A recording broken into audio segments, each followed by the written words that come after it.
2004 itself, he thought of starting a society to cater the needs of the scientists, taxonomists working in the Eastern Himalayan region. And after the society was started, in fact, I was also a part of the program when this society was started in 2007. And since then, the society has progressed and also publishes an official journal, Pleon, and the journal is now completing 14th years of its start. In fact, on 30th of June and 31st of December every year, the Pleon is released. And of course, we are receiving a large number of papers related with floristics, ethnobotany, biodiversity, and so on for publication in Pleon.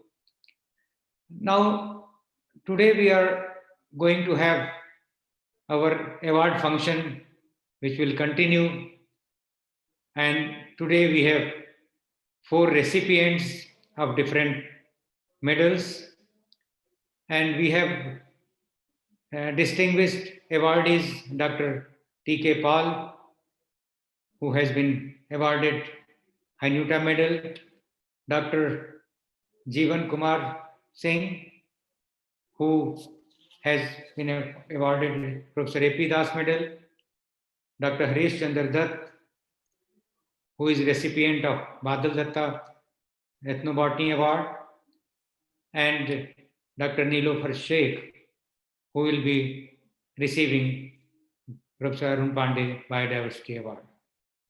With this brief introduction, I would like to share the screen of the medal. First, we will be starting with Hanuta Medal, and I will be sharing the screen of the award medal.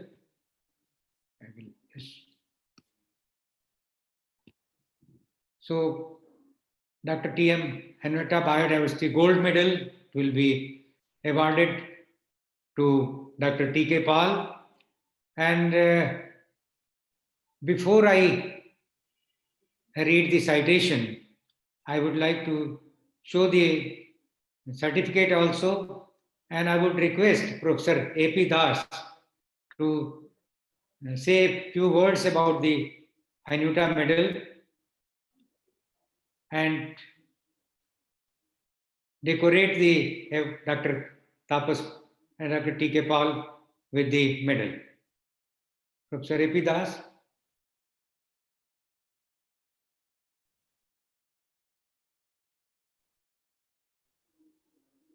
Professor A.P. Das, are you there?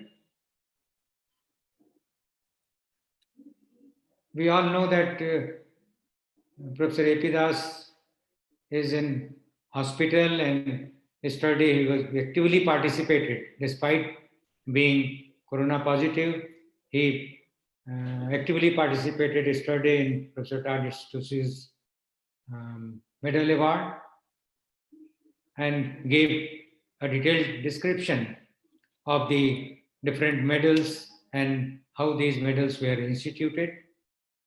So, if Professor A.P. Das, are you in a position to say something? Okay, I think there is some problem related with the connectivity. So, I will read the citation of Professor Dr. T.K. Paul, who is a retired scientist from Botanical Survey of India, and he joined Botanical Survey of India as a research scholar in 1979, and he served Botanical Survey of India for about 37 years.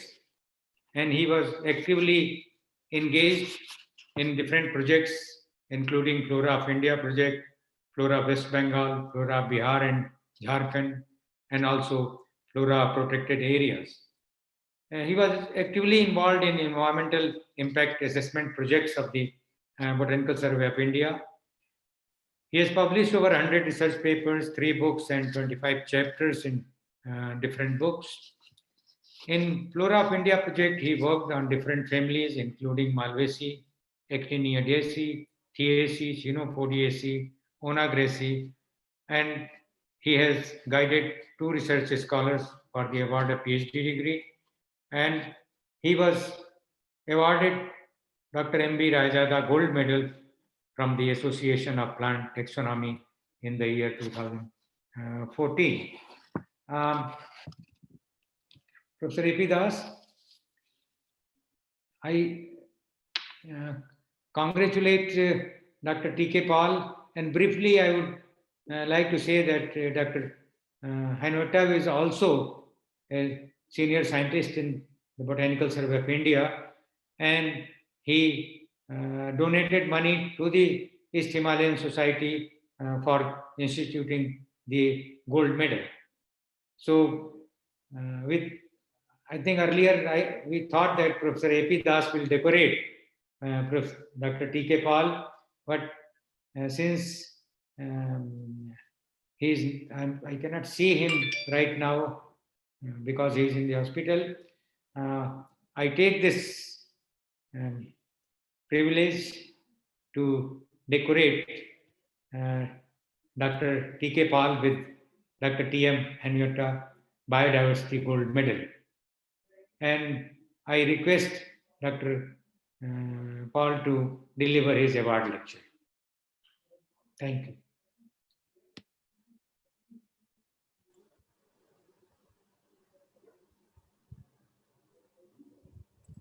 Dr. Paul.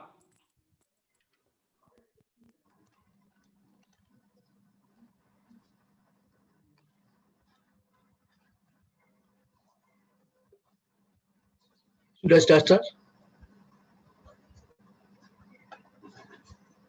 Please go ahead. Am I audible, sir? Yes, you are audible. Please. Okay, sir. Good afternoon and namaskar to all. Respected President of the Society, Dr. A.K. Pandey, sir. Founder Secretary, Dr. A.P. Das, sir. President Secretary, Mr. Dr. Manoranjan Chaudhary. Dear members and participants. I am extremely grateful to the EHSSP to confer the TM Henrietta Biodiversity Gold Medal 2020 to me for recognition my work. Thanks you all again. Now I am starting my lecture. My topic of the lecture is Plant Diversity in India, an overview with special reference to Indian Onagraceae.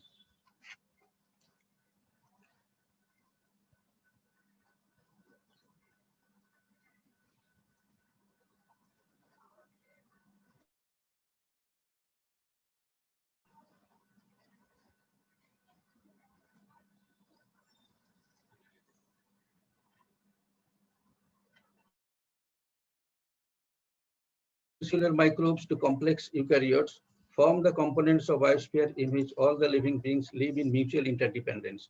Biodiversity signifies the sum total of all the genomes in this planet and is unique in representing life in the entire universe.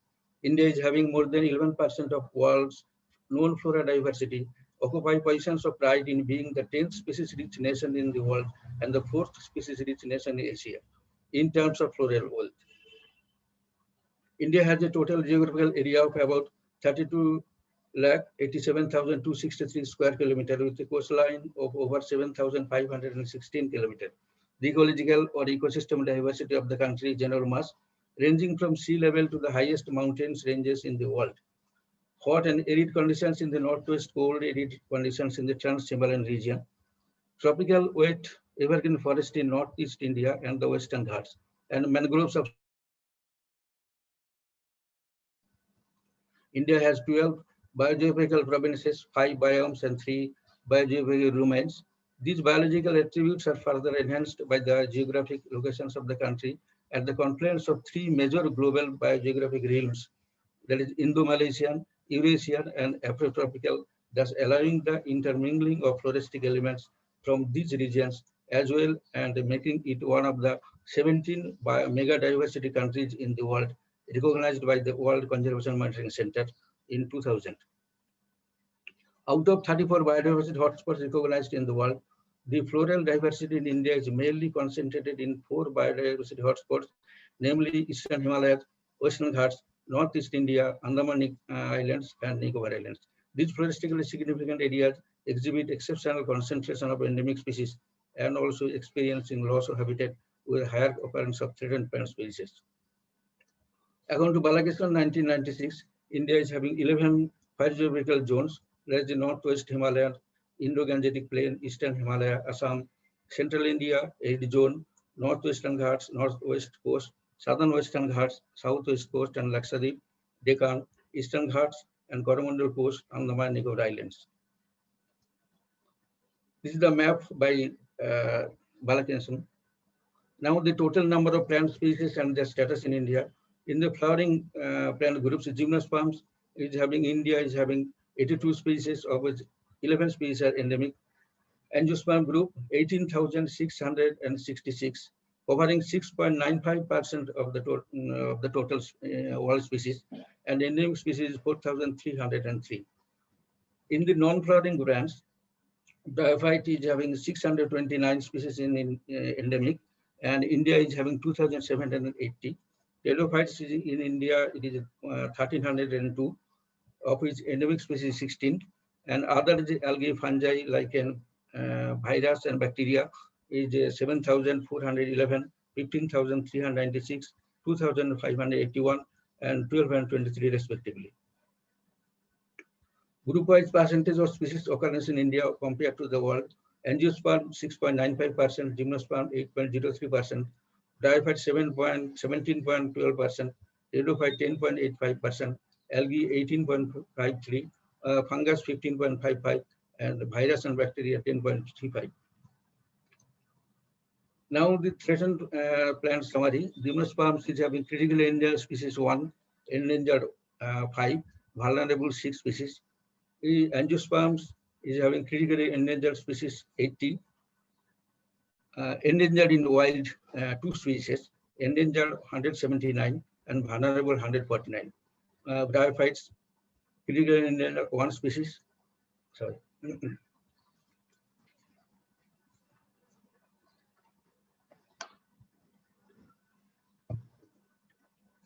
Telophytes is having endangered 2 species, and fungi is having 1 species. Now there is 6 species angiosperms which have been extinct from Indian flora. These are number 1, Kerala legume tree, the Sinomitra bedomii. It is a Fabaceae in family. It was endemic to Western Ghats of Kerala. In 1998, it was declared extinct as it was never seen again after 1870. The prime reason for extinction was habitat destruction.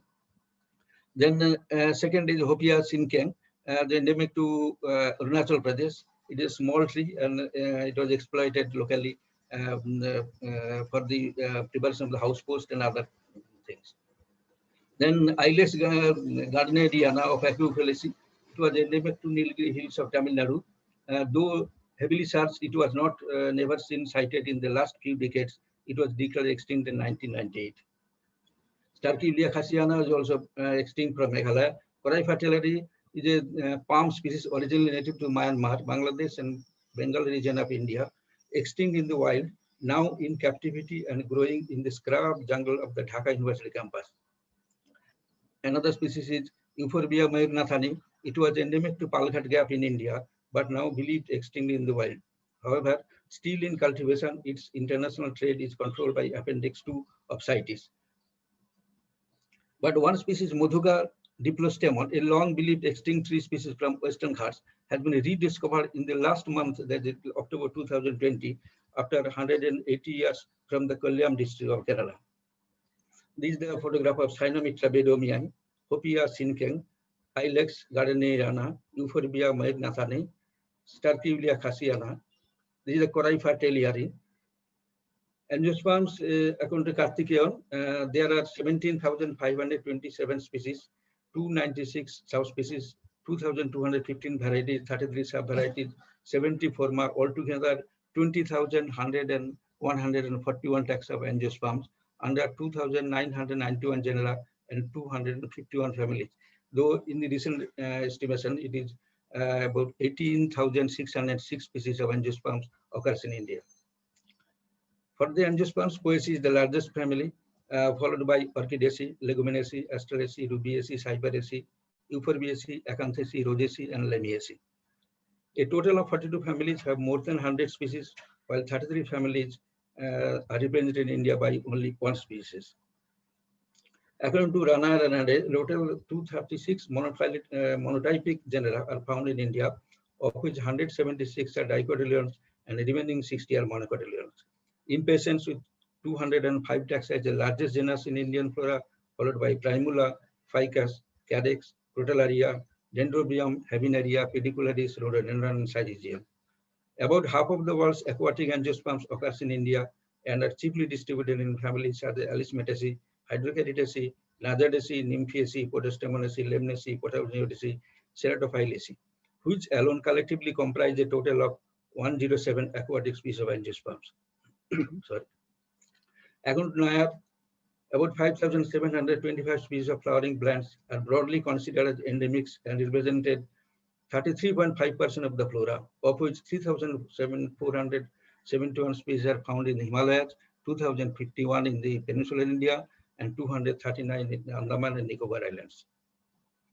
Dicotyledons dominate the endemic flora with 2,984 taxa under 720 genera in 128 families, whereas monocot are represented by 1,061 taxa belonging to 2,055 genera under 27 families. The Northeast India, with the presence of over 130 species of primitive angiosperms, is also considered as the cradle of flowering plants. India is also recognized one of the world's 12 Babylonian center of origin and diversification of cultivated plants, known as the Hindustan Center of Origin of Crop Plants. At least 167 species of important agri-horticultural crops and 320 species of their wild relatives belonging to 116 genera and 48 families are known to have originated here. There are thousands of landraces of rice grown in India and other economically important crops such as wheat, sugarcane, legumes, sesame, eggplant, citrus, banana, mango, jute, ginger, turmeric, pepper, cinnamon, and cardamom also have a high level of density. It is estimated that about 3,000 species of angiosperms are with potential medicinal values, of which 1,300 species are extensively used in different traditional systems of medicine such as Ayurveda, Siddha, Unani, and also in allopathy. Gymnosperms have been the quite small number in Indian flora. 82 taxa are growing in India under 8 families. Family Pinaceae is the largest, represented by 6 genera and 17 species. The genus Ephytra is the largest genus with 8 taxa, followed by Pinus, Juniper, Nidum. In addition, there are 26 taxa under 12 genera are introduced and cultivated in various gardens and parks. Aerophytes, 1,302 taxa under 204 genera distributed in India. Mosses, 2,000 species belonging to 342 genera and under 54 families. Liverworts are represented by 850 species under 140 genera and under 52 families. Lichens is having quite a good number. At present, about 2,881 species of lichens under 248 genera have been reported. Sorry, fungi in 2,300 genera found in India, of which 4,100 species are endemic. Algae is represented by over 7,411 species in about 666 genera.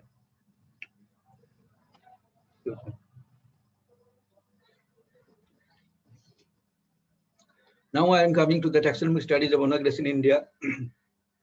Since the publication of the monumental work, The Flora of British India in 17 volumes by Sir J.D. Hooker and his collaborators, the country never had a national flora of its own, even though various regional and district floras have been published.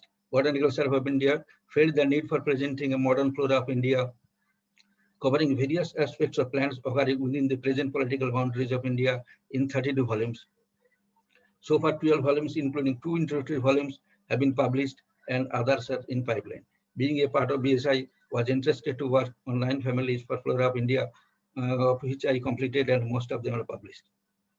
One of them is the family Onagraceae, the Primrose family. An overview of it I am presenting in this August gathering. Onagraceae are a family of flowering plants, commonly known as evening primrose family. The family is widespread, occurring on every continent from boreal to tropical regions. The family includes a number of popular garden plants, including evening primrose, Oenithera, fuchsias, the yellow herbs, Epidermis are common weeds, occurs in disturbed habitats in colonies in wild.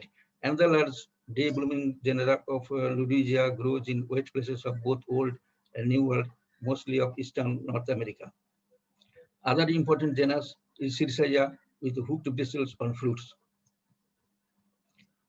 Onagraceae are a well-defined monophyletic family in the order Myrtles by Bissey, Wheatstone, and Randall. Hutchinson included within Lithrales. Riemann subdivided the family into 8 tribes, based primarily on fruit characters.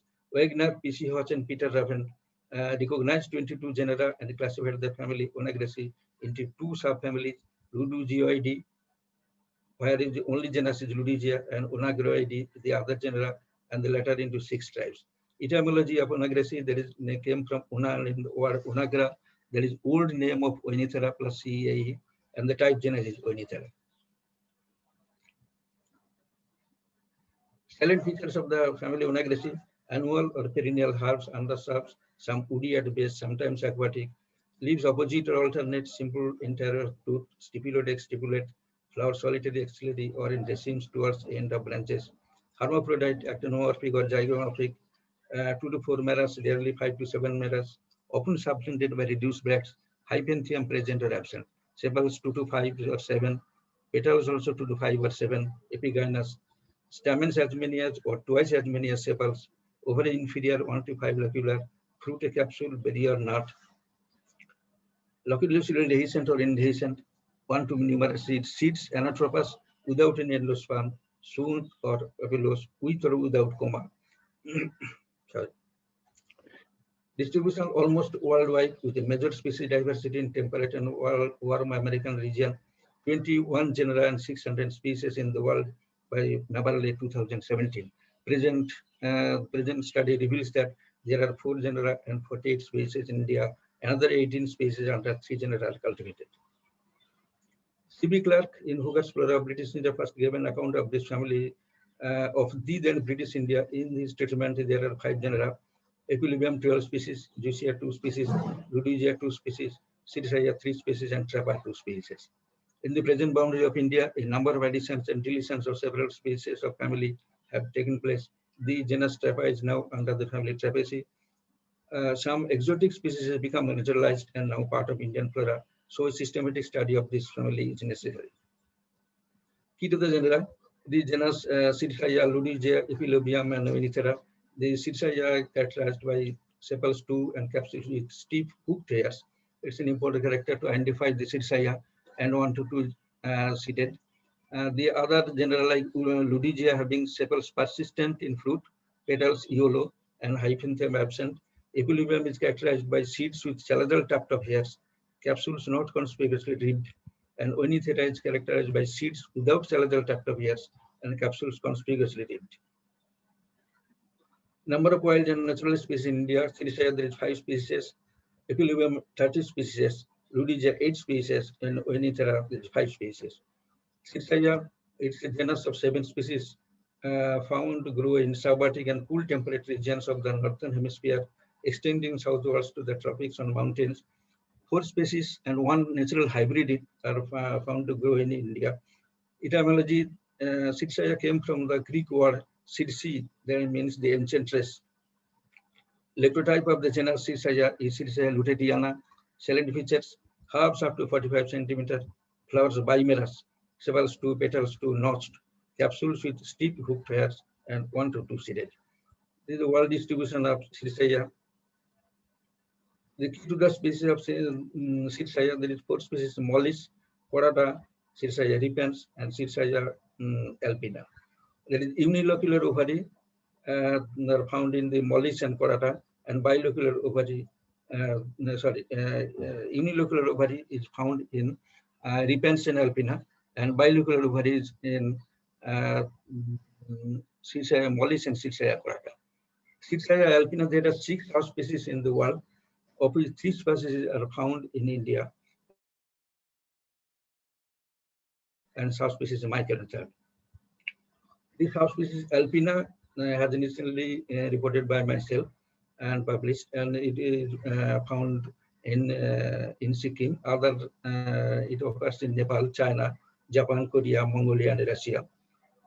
In India, it grows in 3,000 meter altitude. Subspecies Imicola, there is type is from India, white 989, and the electrotype is deposited in the Q herbarium.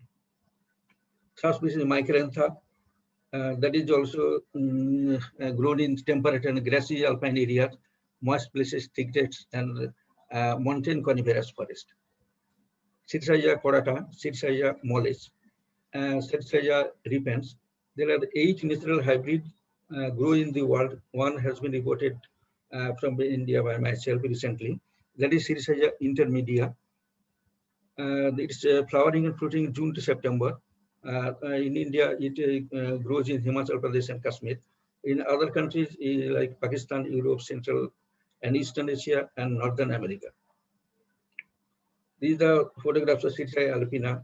There is Sirsaia corata, Sirsaia mollis, Sirsaia repens, Sirsaia repens herbarium seed, Sirsaia corata herbarium seed.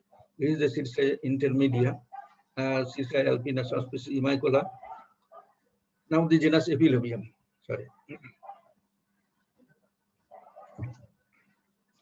Epilobium is a large genus in the family Onagraceae. It's a genus about 165 species, distributed mainly in temperate West North America, Arctic and tropical mountain regions. In India, it is 30 species in India, of which 5 species are endemic.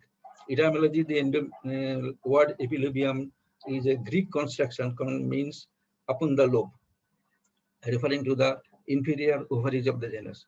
Electrotype is Epilobium hirsutum. Salient features: annual or perennial herbs, undershrubs, leaves opposite or rarely whole, flowers actinomorphic with 4 petals, often notched red, orange, or yellow, fruit slender capsule with numerous seeds, each seed with a terminal coma of silky hairs for easy dispersal. Since Epilobium grows in a very harsh condition and a very high altitude nearby the glacier regions also. So their propagation besides the seed, they propagate by vegetative method by turions, like that is a bud at or below the underground, the vegetative bud, and sobols, that is creeping underground stem, produce roots and buds. This is the world distribution map of the genus Epilobium. Epilobium has 2 sections. There is section Chamaedion and section Epilobium. Section Chamaedion is characterized by leaves alternate or spirally arranged, hypenthema absent, flowers slightly zygomorphic, petals entire, stamens in a single whorl. Whereas section Epilobium characterized by leaves opposite, at least below the inflorescence, hypenthemum present, flowers actinomorphic, petals cleft or emarginate, stamens in 2 unequal whorls. Chamaedion is having 4 species in India. There is Angustifolium, Conspersum, Latifolium, and Speciosum, and other 26 species are under the section Epilobium. This is the section Chamaedion. There is Angustifolium, holotype from Sweden, deposited in Linnaeus herbarium. Epilobium conspersum, that is a holotype from Sikkim region. It is deposited in Central National Herbarium. Epilobium latifolium, Epilobium speciosum. Section Epilobium, the 26 species are there. There is Atkinsoni, Amurensis, Breivifolium have the 2 subspecies, Breivifolium and Trigoneuron. Citralensis, then the Clarkianum, then Cylindricum. Cylindricum is a very common species in Himalaya, especially in the Western Himalaya, and related to the Rhyolianum, but readily distinguished by its broader leaves, and the electrotype is in British Museum. Epilobium glacial, it's similar to Laxum, but differs from it having smaller habit and subanterior narrow elliptic leaves. Epilobium goldi, Epilobium hirsutum. One new species have been added by myself, that is Epilobium ladakianum, It grows in Himalayas, in moist places along watercourses, found in Ladakh. It's endemic to India, can easily be identified by leaves oblong lanceolate, margin obscurely denticulate or subinter, stigma claret, seeds fusiform, holotype is at Cal and apparatype at BSD. Helipurium, Epilobium laxum, Epilobium leophyllum, Epilobium myotiflorum. It is also allied to pelastry, but differs from it by having broad cellulate leaves, smaller flowers, seeds, and ovary white canescence. Epilobium pelastry. Epilobium pelastry, it grows in northwestern Himalayas in marshy and boggy place from temperate to alpine meadows. Another species, Epilobium spithianum, A.G. Chaudhary and Murthy, has been relegated to the synonym of Epilobium pelastry. Epilobium panosum, then Epilobium parviforum, Rhynchospermum raelianum, Semiamplexically, Sikkimensis, Strachianum, Trichophyllum, Tibetanum, Wallicianum. Wallicianum is allied to Sikkimensis but differs in having underground stem without any scales or turions and usually tetragonal stem with distinct raised lines. Liphotype is at Q. William, and then Epilobium williamsi, then Epilobium wattianum. Epilobium wattianum grows in about 4,000 meter altitude in Jammu and Kashmir, and it's endemic to India. There are only very few collections in the JE and K. Liphotype is at Q herbarium. These are photographs of Epilobium angustifolium, Epilobium parviflorum, Epilobium pelastry, Epilobium tetragonum, Epilobium tibetanum, and latifolium herbarium specimen. Epilobium glacial, these plants are very smaller and grows near the glacial line. Epilobium tetraglanum, this is the isotype of Epilobium amurensis, isotype of Epilobium atkinsoni, isotype of royalianum. This is the paratype of new species Epilobium ladakianum. There are the genus Ludigia. Ludigia is 8 species in India out of 82 species in cosmopolitan distribution. Its lectotype is Ludigia alternifolia. Etymology came named after Christian G. Ludwig, a German botanist. It's characterized by annual or perennial herbs to large shrubs, erect or creeping or floating. Leaves alternate, rarely opposite, exstipulate, flowers solitary, in cluster, axillary, or at the end of branches, actinomorphic, hypenthemum not prolonged beyond ovary, sepals 4 to 5 deltoid, petals as many or twice as many as the sepals. Capsules ovoid to shortly cylindrical, seeds numerous, small, rounded or ellipsoid. Is the world distribution of the genus Ludigia. The key to the species that is Ludigia octobulbis, erecta, and Ludigia peruviana, Ludigia ascendens, decurrens, hycifolia, perennis, and prostata. Decurrens and hycifolia, there is a character, there is seeds are pluriceriate in the upper 1/4 of the capsule, uniceriate in the lower part of or pluriceriate throughout.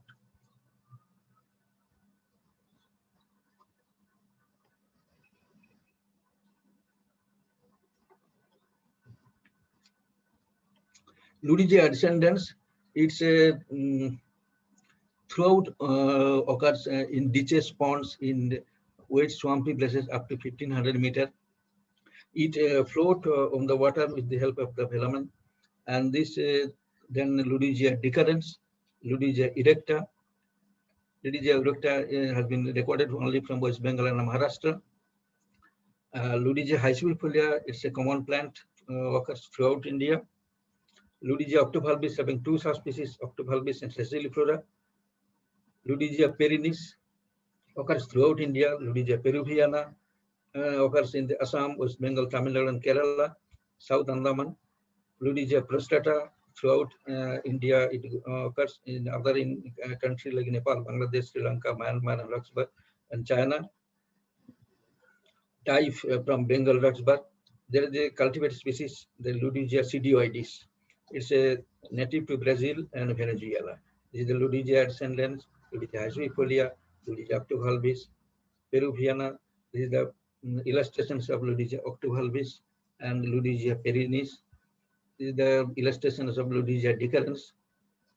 Oenithera is a genus of 145 species in America, especially in temperate America.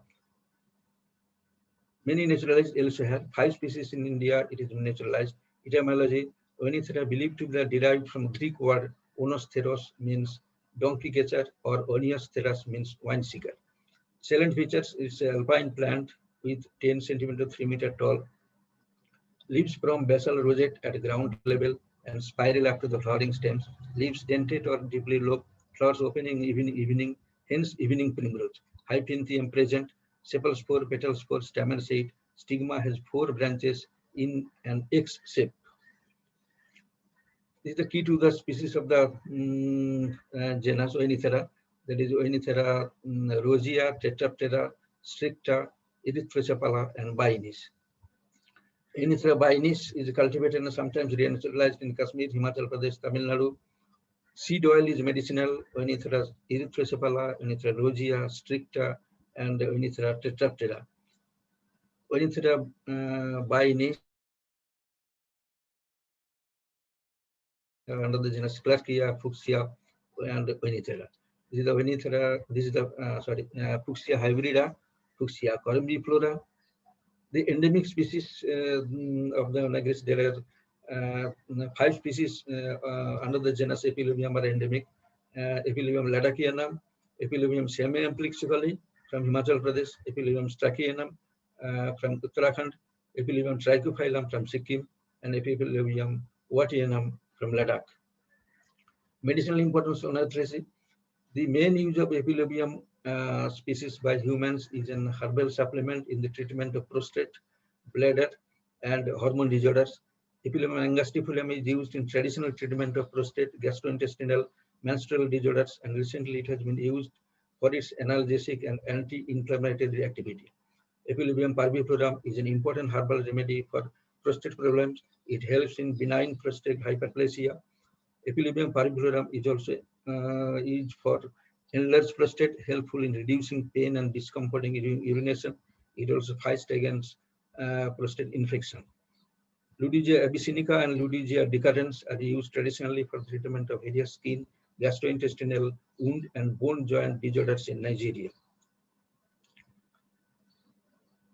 I am thankful to the Director, Botanical Survey of India, Kolkata, and Additional Director, Central National Herbal. Thanks are due to Professor A.P. Das, Rajiv Gandhi University, Arunachal Pradesh, for his constant encouragement. Thank you all for patiently hearing this lecture. Thank you, Dr. Pal.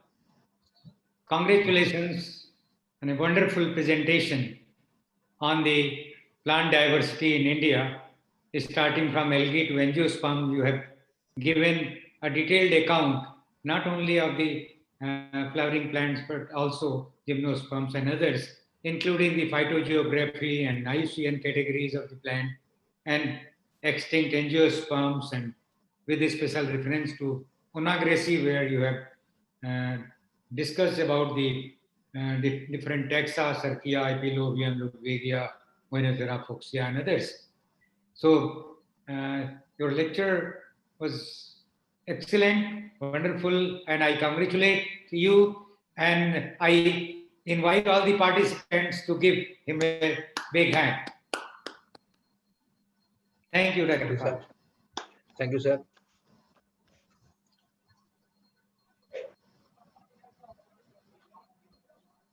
Now we have another awardee, the recipient of Professor A.P. Das Biodiversity Medal, Dr. Khuraijam Jeevan Kumar Singh, who is senior scientist in CSIR, National Botanical Research Institute, Lucknow. He has done work on different aspects of taxonomy, evolution, and diversification of gymnosperms, especially cycads and conifers.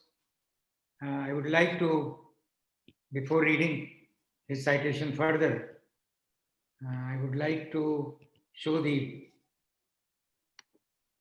medal which is in the name of Dr. A.P. Das, and from the contribution of the students of A.P. Das, especially Dr. Chandra Ghosh, who is presently Associate Professor in the Tea Science Department in the North Bengal University.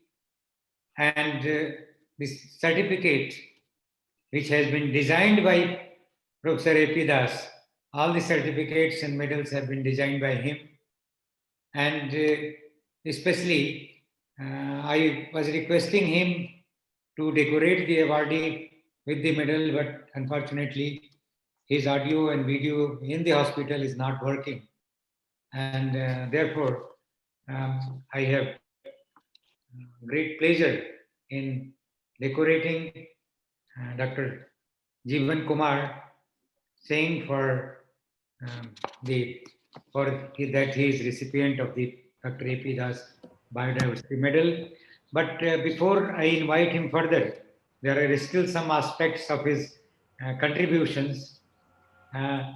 He believes in expanding our current understanding of species complexes, restricted distribution and evolution of ancient vascular plant groups. His interdisciplinary research is aimed in solving taxonomic complexities and understand evolution and adaptability of species to varied environmental conditions over the time.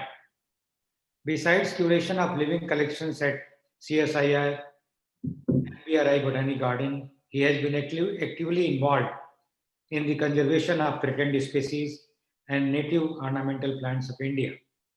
He has 13 years of research experience and he has published over 60 research papers in the field of plant taxonomy and biodiversity conservation. He has also edited 3 books and he obtained his PhD under the guidance of renowned psychedologist Professor Rita Singh of the Indraprastha University, New Delhi. And also, Dr. Kuraijam is an active member of IUCN SSC Psychiat Specialist Group and member of several academic societies. So with this brief introduction about the contributions of Dr.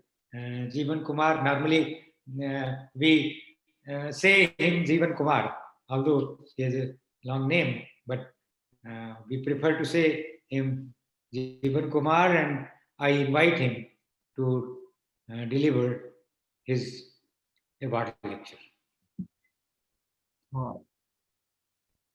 Thank you so much, sir. Sir, can you hear me, sir? Yeah, yes. Sir, there is some issue on my camera.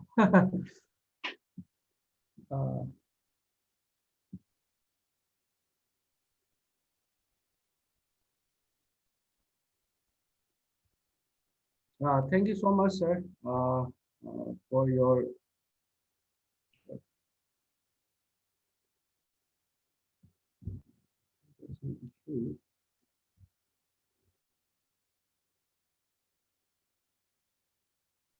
So you are getting blessings from Professor A.P. Das. Yes, sir. Yes, sir. You can see him on the hospital bed. And I was very sorry. Sir was in the hospital yesterday, and today also he is in the hospital. But I'd like to thank sir for your kind support, and we have been in touch for last 10 years. I still remember the day when we met in your university when we attended the conference in 2010. And I was very lucky enough to travel with your guru also, Dr. Pander, from airport to your university. Sir, before starting this presentation, I'd like to take this an opportunity to highlight the problems of the education of gymnosperms in the colleges and universities. So in the end, I'd like to add some more, or to say, take advantage of this award to say about the plight of gymnosperm education in our universities.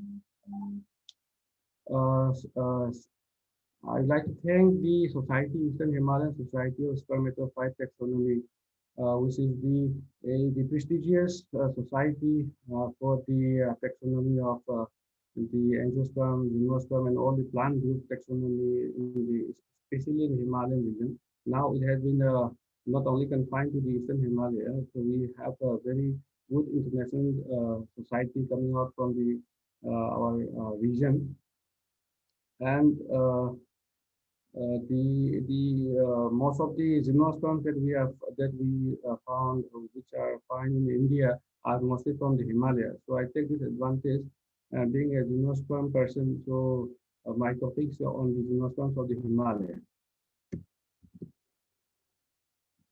As we know, gymnosperms are the ancient group of naked-seeded non-flowering plants, and they have a very great evolutionary and ecological importance. And in the past few years, I think there is lots of negligence in the gymnosperm study. So this presentation will help in the motivating all the scientists, all the research scholars, all the academicians to focus more on the gymnosperm work. And I think this lecture will give a little bit view about how we can what is the current situation of gymnosperm studies in India? Actually, they are very slow growing, and because of that, they have a very ornamental importance. As we know, all the pioneers, all the Sudra Deodara, they are highly used for timbers and for other industrial and essential oils, resins, and all those things. So the conifers, as we know, they are all important, economically important plants. And one more aspect is that since we know they are of the evolutionary between the pteridophytes and angiosperms, they have a linkage between both the groups. So their evolutionary history dates back to 250 million years ago, and they have reached their dominance during the Jurassic period, especially the cycads, on which I am specialized. So we can see the evolution of the seed plants in the geological time period. We can see because it's very interesting part the gymnosperms. The living gymnosperms start mainly from the Permian. These are the Carboniferous they started, but they are mostly now fossil. So they mainly start from the Permian, and they reach the peak time during the Jurassic period. So that's why they are also known as the living fossils, especially Dingo biloba, which is the only ruminant of the entire family Dingoaceae.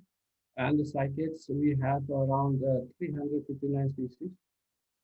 And Methopsids is there. Then the coniferous, we have around 600 species there. So these are very important group of plant groups which has rise to the angiosperm. So we cannot neglect the gymnosperms in the ecosystem. As we see this, the beautiful view of the Western Himalaya, we can see many plants here, the citrus deodara, and we can see when we study the Himalayan, the ecosystem, we cannot neglect the conifers. But the last many years, I think around 20, 30 years, there is complete negligence of the study on gymnosperms. As we know, the different biomes of the world, most of the conifers are confined to the temperate zone here in the Northern America, then the Russia, and then we have somewhere here in the South America, they have in Chile area, then in the Himalayan range, we have the very good population of the conifers. And some part are there in Australia, which was recently I discovered that the Willamia pine. So there's still a chances of discovery of new species, but most of the people are interested in angiosperm. I think we should also focus more on the gymnosperm also. And here we can see the conifers. We have around 638 species, different taxa. And most of the prominent work are done by Dr. Arun in Royal Botanic Garden Kew. After the monumentary work, the monograph work of Dr. Didi Pant and the DOGRA of NDRI, I think no one is working except for our team from Delhi, headed by my teacher, my guru, Professor Rita Singh. We have been continuously working on gymnosperm for last around 2 decades. And I am I think, the third generation gymnosperm worker in India. The work was started by Professor Binder Sahani, followed by Dr. Dilip Pan, my guru, and I think I'm the fourth generation gymnosperm group. And here we have the cycads. This is a very interesting group, and we are the only group that working, and we like to encourage more people to come out and help us or collaborate with us to work more on the Indian as well as the South Asian cycads. We have a very good population here in the southern India, and the Cycas sessionalis. This was the first species of cycas discovered by any first species of cycas to be discovered. It is Cycas sessionalis. And after that, we have, at present, we have 118 species discovered worldwide. And the latest one is Cycas diviadarshani. I will show you the photo also, which was recently discovered in last month only, it was described.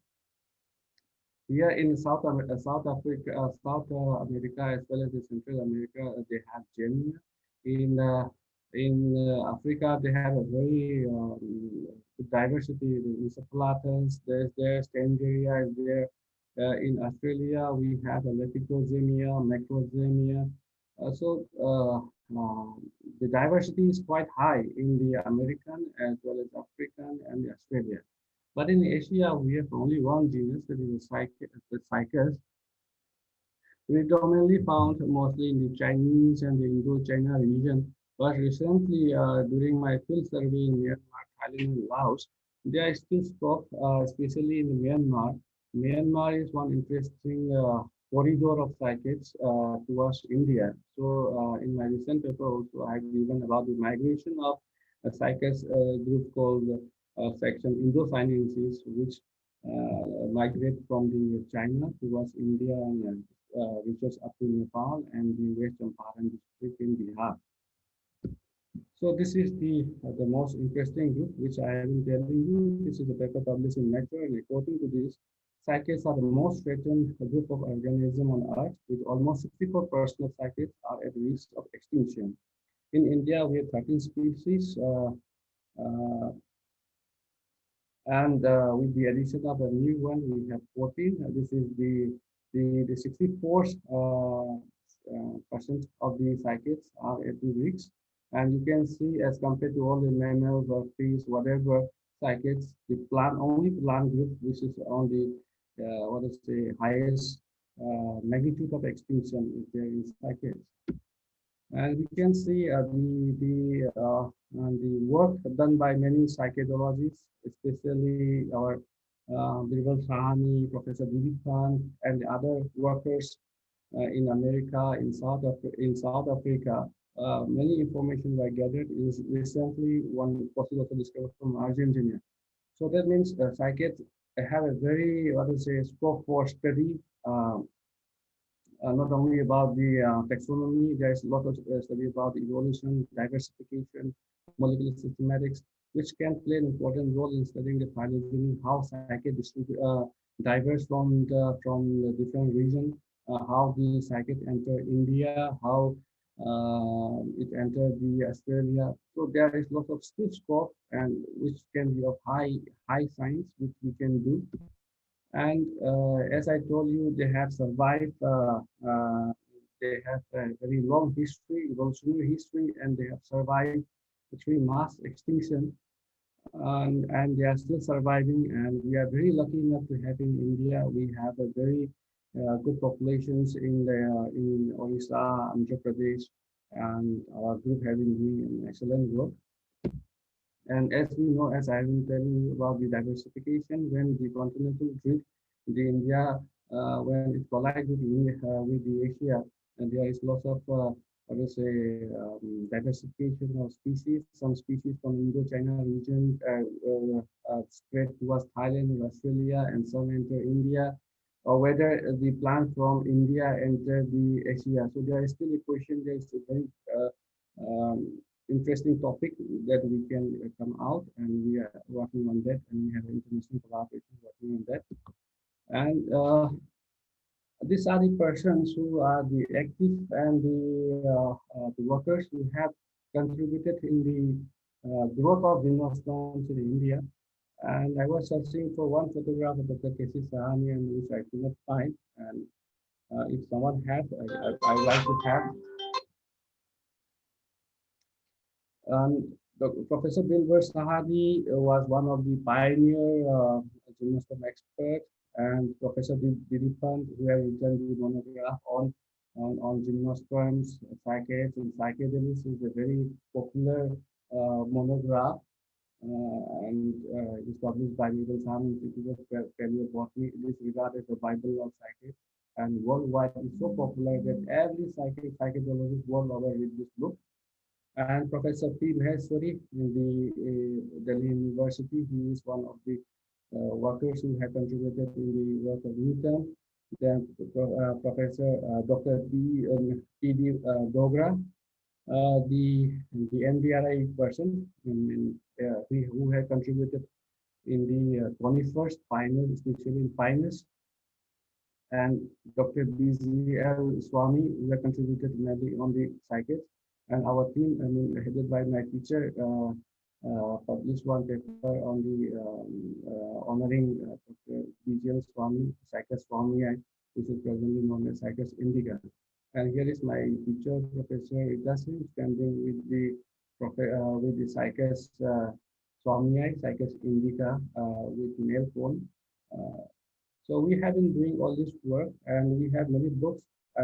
There are still many scientists who have contributed. Professor S.P. Bhatnagar, then Alok Moitra, then Dr. Sushma Moitra. There are many people who have contributed, especially from Delhi, Lucknow, and Allahabad. But now we have many workers from the BSI also, Dr. Lalji Singh, then from the BSI Andhra Pradesh side also, Hyderabad side. So all the people who have Dr. Madhusudan also working on the conservation of Cycas bedomite. So all people who we need to have a platform where we can promote all such kind of work on the conservation of gymnosperms, on the taxonomy of gymnosperms, because there are still many works to be done, and there is lots of confusion, and we need to solve all this. And this is another what is a contribution that we have made, the Cycas Biodiversity that have been recently published in honor of Professor D.D. Pant. This is a species which has been segregated from Cycas pectinata, and now, according to our work, Cycas pectinata is only confined to the western part of the Burmese Arc. Burmese Arc means the type locality is in Guwahati in Assam, and those which on the western part, it is Sikkim, Bhutan, Nepal, and other part of the country, they are now under the Cycas pectinata complex, means Cycas pectinata, and under the Cycas pectinata complex, there are still many species, Sikkimensis. There are many species. Out of that, we have now discovered the Cycas biodiversity, and its distribution extends up to Vietnam. And here, coming to my exact point, where this is the topic of my work, topic of my lecture here. In Southern Asia, gymnosperms are mostly confined to the Himalayan region, and conifers and epiphyta are found in temperate and alpine region along the entire stretch of Himalaya, while tropical gymnosperms, namely Cycas and Newton, grow in peninsular and northern eastern India, Andaman and Nicobar, Nepal, Bhutan, Bangladesh, and Sri Lanka. So here in the one work which has been recently published by Dr. Rana and Rawat, 2017, they have given that there are 51 species in the Himalayan range, which covers India, Nepal, and Bhutan, representing 8 families and 20 genera. And then the team from my team from Delhi, they have published together with my juniors. They have published around 88 species of gymnosperm in Himalayan biodiversity passport. And this is the present gymnosperm diversity in South Asia.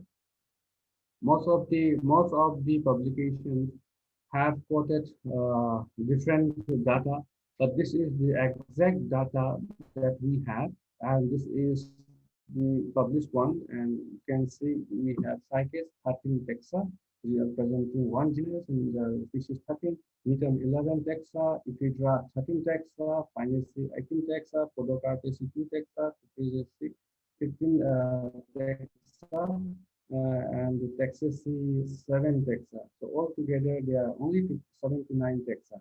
So many authors have published the genomes of India with different, after adding the introduced species. And most of these species which are found in South Asia are also found in India. So India have a very good diversity of dinosaurs as compared to the other countries, and I will show you that also.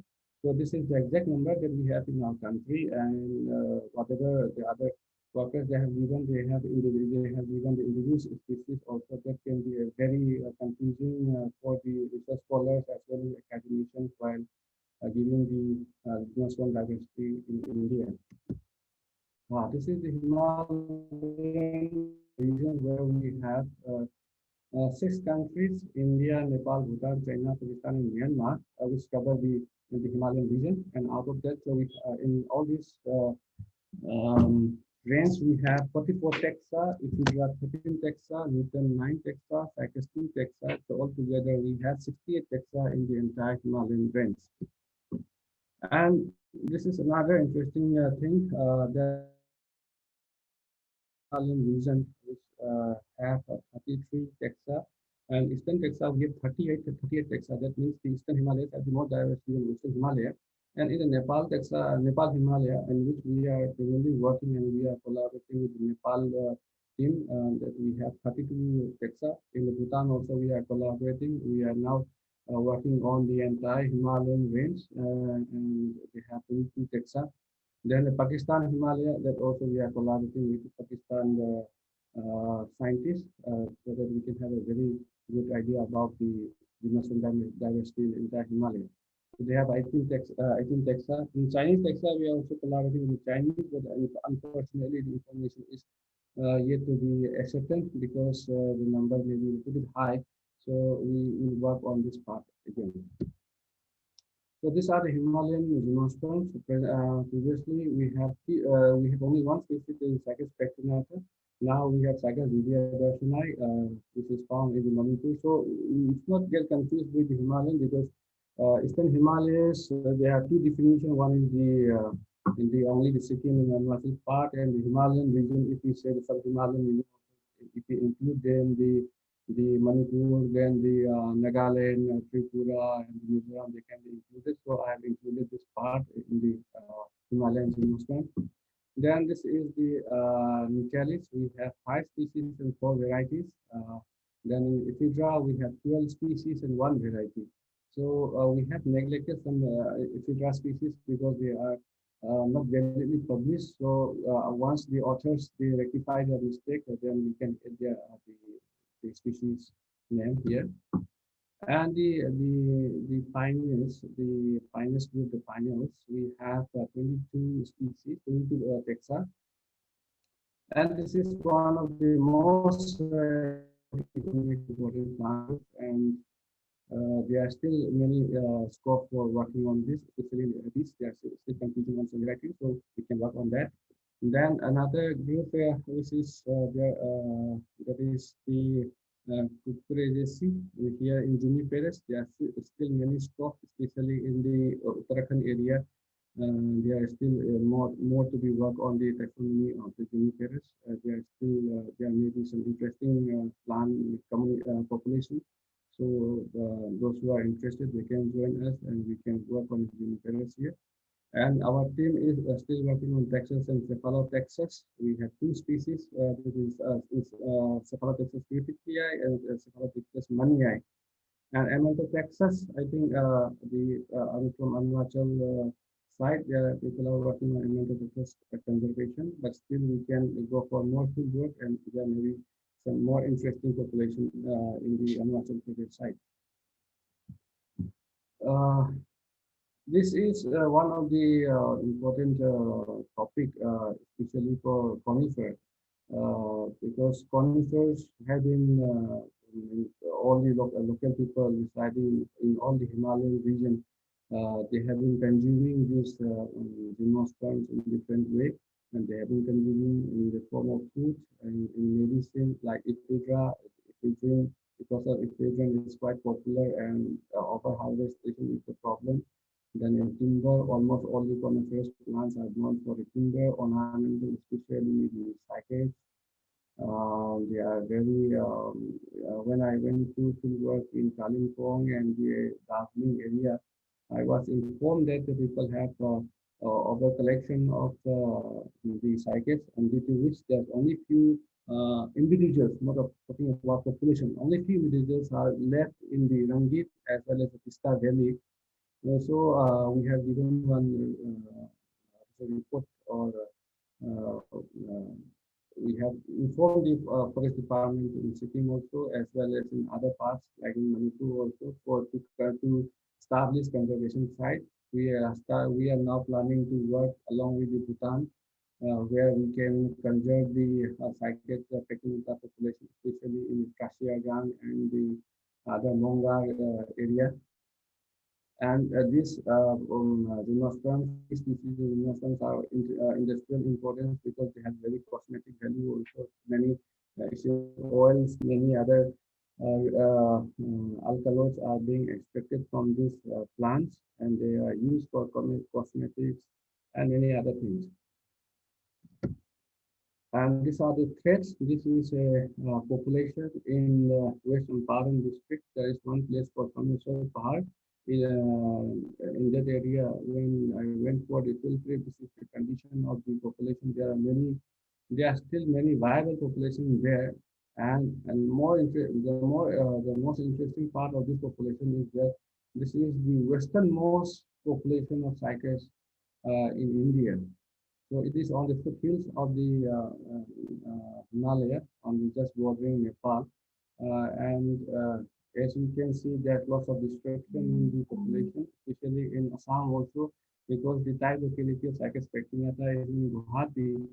The most unfortunate thing that happened in my Cycad research was the cutting down of one female plant, the 16-meter in height, world's tallest Cycas plant in the compound of IIT Guwahati. There was some construction work, and we already informed the authorities also. In spite of that, they cut down the plant. It was long way back around 2011, but it was very we can't forget because that is the I think the plant was around 2,000 years old, and that could be one of the oldest living plant of the cycle. So the such kind of things are there in the cycle populations, and over collection is also another problem, especially in the Assam side, because of the collection of the entire cone for the medicinal purpose. And still there are lots of threats, other biotic threats like of pollinators, because they are pollinated by beetles. So this is another problem. Then pests. So there are many things which we can work, and for the conservation of these most threatened group of plants, which are also considered as the plant dinosaur. So for the conservation work, there's lots of need of reassessment of conservation status of all species, and we need to establish concrete mechanism for the in situ conservation, and we need to establish more pineapple and cycad gardens. People in South India, they have started with cycad gardens.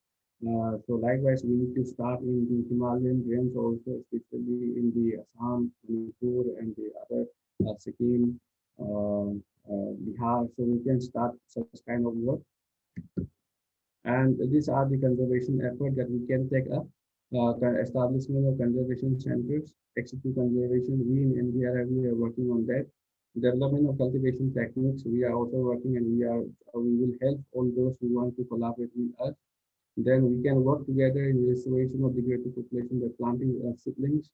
Then we need to involve the local peoples in the conservation and population surveys, and we need to create more public awareness so that we can come out with the we can multiply plants so that the people don't depend upon the wild population like the one that the problem that happened in especially in Sikkim area, where people collected from directly from the wild and sell them to the Kalimpong nurseries. then we can publish lots of education awareness materials and uh, pamphlets and posters, and we can use social media also to start such kind of conservation work. So I like to take advantage of this award ceremony and my this presentation so that all the members also to collaborate with us and so that we can collaborate together for the conservation of this important group of plants. And here is the executive conservation that we have in NBRI. We have a cycad house where we have around 71 species, largest collection of cycad in South Asia. And this is the world's #9 rank in the conservation of cycads. And we are about to start with another cycad conservation center where we will be having a separate garden for the Indian species. And this is, sorry, I have written the institute, is the institute. This is the institute conservation work that we are doing in Manipur, where we are involving the local people, the local communities, where we have the cycad volleyball tournament every year. I mean, every thrice or every alternate year, so that we can have motivate the public about the conservation of cycad. The same thing we can do in other places. We have done in Bongaigaon also long way back. In Bongaigaon, they have good NGOs also there. We collaborate with them for the conservation. And this is the one line which I like to apprise all the members who are all academicians, who are all students of botany, that we should work together. Considering the selective negligence among the policymakers in universities and funding agencies, I'd like to request Professor Arun Pander sir also to make a Dr. Epidermis also. Whenever is there any recruitment or any kind of making syllabus of the revising the syllabus of the universities and colleges, we need to create more interest on the universities, because nowadays there is no any teacher. Students are not taking interest, mainly because of the syllabus. Also, syllabus is not that much attractive. So we need to revise the syllabus, and we need to give more importance on all the diversities of plants, not only confined to the angiosperm. We need to give more importance on other plant groups also. And as we know, the entire Himalayan region, we call it coniferous forest. So considering this kind of negligence in the universities, I'd like to take advantage of this presentation also, so that we need to align and restore the importance of investment, especially in botanical and ecological studies, so that we can collaborate together and we can come out with a very important high science research, and not only in India but also worldwide. So I'd like to thank my teacher and my director, Professor S.T. Barik, then Dr. Mao, who has been my well researched for many years. Then Professor Epidermis. Sir, I have been inspired by all your works, and I always follow you on Facebook, and you are so active. Professor Arun Pandey. So I'm a very great fan, and while I was in Delhi, I think you remember me. You once interviewed me in one project. Then Dr. Patrick, the executive director of Montgomery Botanic Center, Florida, the chair of IUCN Cycad Specialist Group. Then Dr. Michael Coloni, who has been helping me in many things, and that's from the Botanical Garden, Thailand. William Chang from USA, and belated, what to say, I'm really sorry to say the demise of Dr. Jyoti, who has been inspiration for most of my recent work. We have been collaborating in many nomenclature work. And Dr. McNeil, John McNeil, and Dr. Kanti Gandhi, Dr. Mark Watson, Dr. Harry, and Dr. John Sharma, who have been helping me in many nomenclature works. And all the state forest departments who have helped me, our team in the field studies. And these are the collaborators from Bhutan who are now presently working for solving the diversification of many species of gymnosperms in the Himalayan range as well as the Southeast Asia. With this, I'd like to thank the society for giving me opportunity to share my thoughts about the taxonomy of cycads and conservation of cycads. I'd like to thank the entire society for awarding me the prestigious Professor A.P. Das, sir. So I will be always grateful to the society. Thank you so much. Thank you, Dr. Vipin Kumar, for delivering an excellent lecture on the diversity and, of course, the conservation of gymnosperms. And there is a need for giving more and more emphasis on the conservation of taxa, especially of the gymnosperms. You have given a detailed account of the cycads, conifers, netum, ephedra, and other gymnosperms with beautiful slides and with your own experience in collecting in Himalayan region and other parts of the country. So I congratulate you for receiving Professor A.P. Das medal, and I give him, and I invite all the participants to give him a big hand. Now we have another eminent scholar, Dr. Harish Chandragupt, who is recipient of Dr. Badal Datta Ethnobotany Award. And before I go into the details of the medal, I would like to read about the contributions Dr. Harish Chandragupt has made. He is a senior assistant professor in the Department of Botany, University of Jammu. He has vast experience of traveling and exploring the ethnic tribes and villages in the folds of the mountains in erstwhile state of Jammu and Kashmir.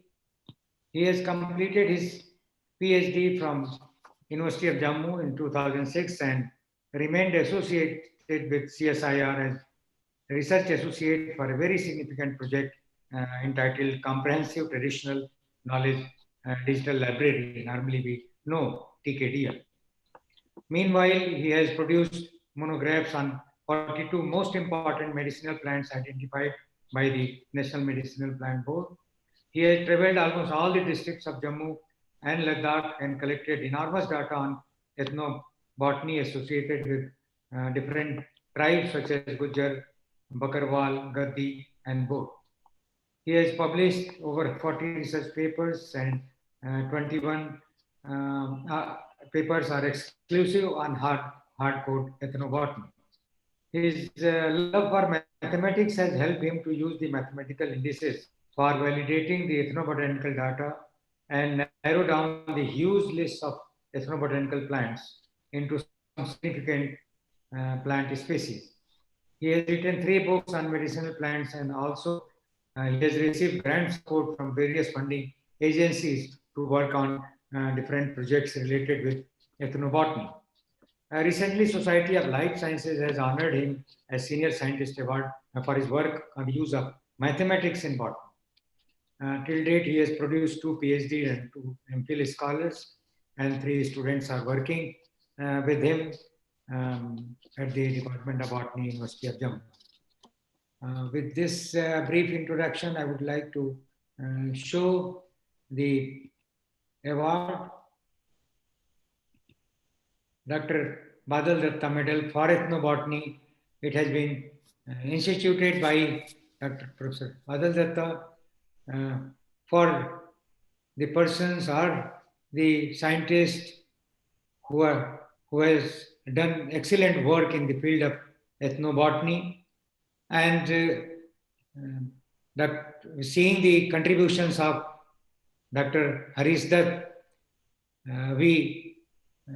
I have great pleasure and honor to decorate him with the Dr. Badal Datta Medal for Ethnobotany. I congratulate him, and the certificate and the medal will be definitely sent to the recipient by courier.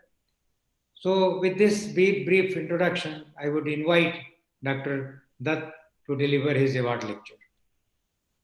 Thank you very much, sir. Uh, Thank you very much, Professor Pandey. Are you able to listen me? Yes, yes. Go ahead. And my slides are also visible, perhaps. Yes. Okay.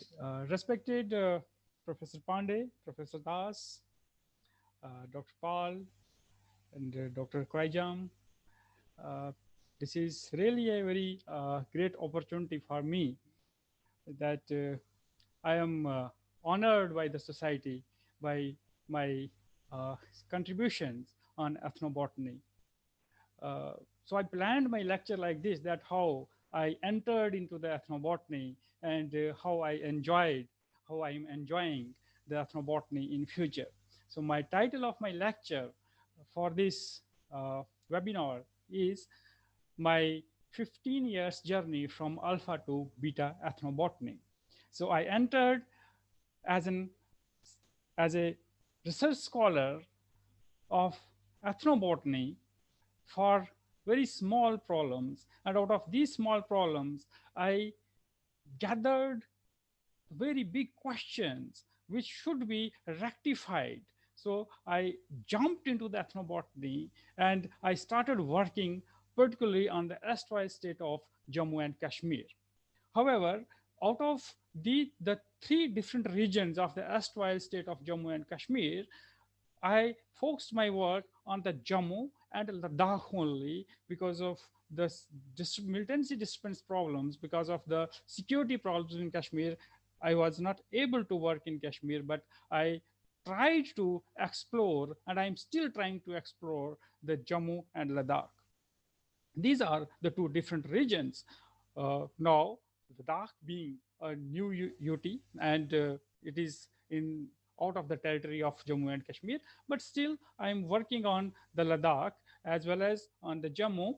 And these are the districts which I have covered for my explorations on ethnobotany. Almost all the districts are touched. There are 10 districts in the Jammu, and out of these 10 districts, almost I have covered I have touched all the districts. And these sites I have explored for getting the ethnobotanical knowledge.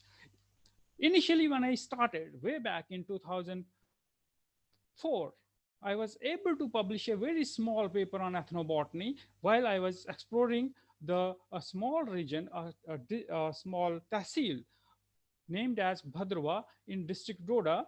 I was exploring this area for my PhD work.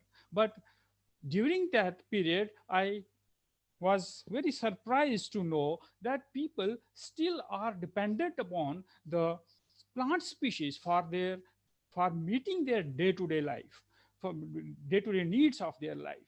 So, but this region, because it is a region in the temperate zone, so it is used by the people like some tribal people who are nomads. They use this area as a site for their summer destination, and during winter they shift to the lower altitudes. So this is an area which is used by the people. So these are the pictures of the tribal people from the Gaddi tribe. So they use this site as a summer destination.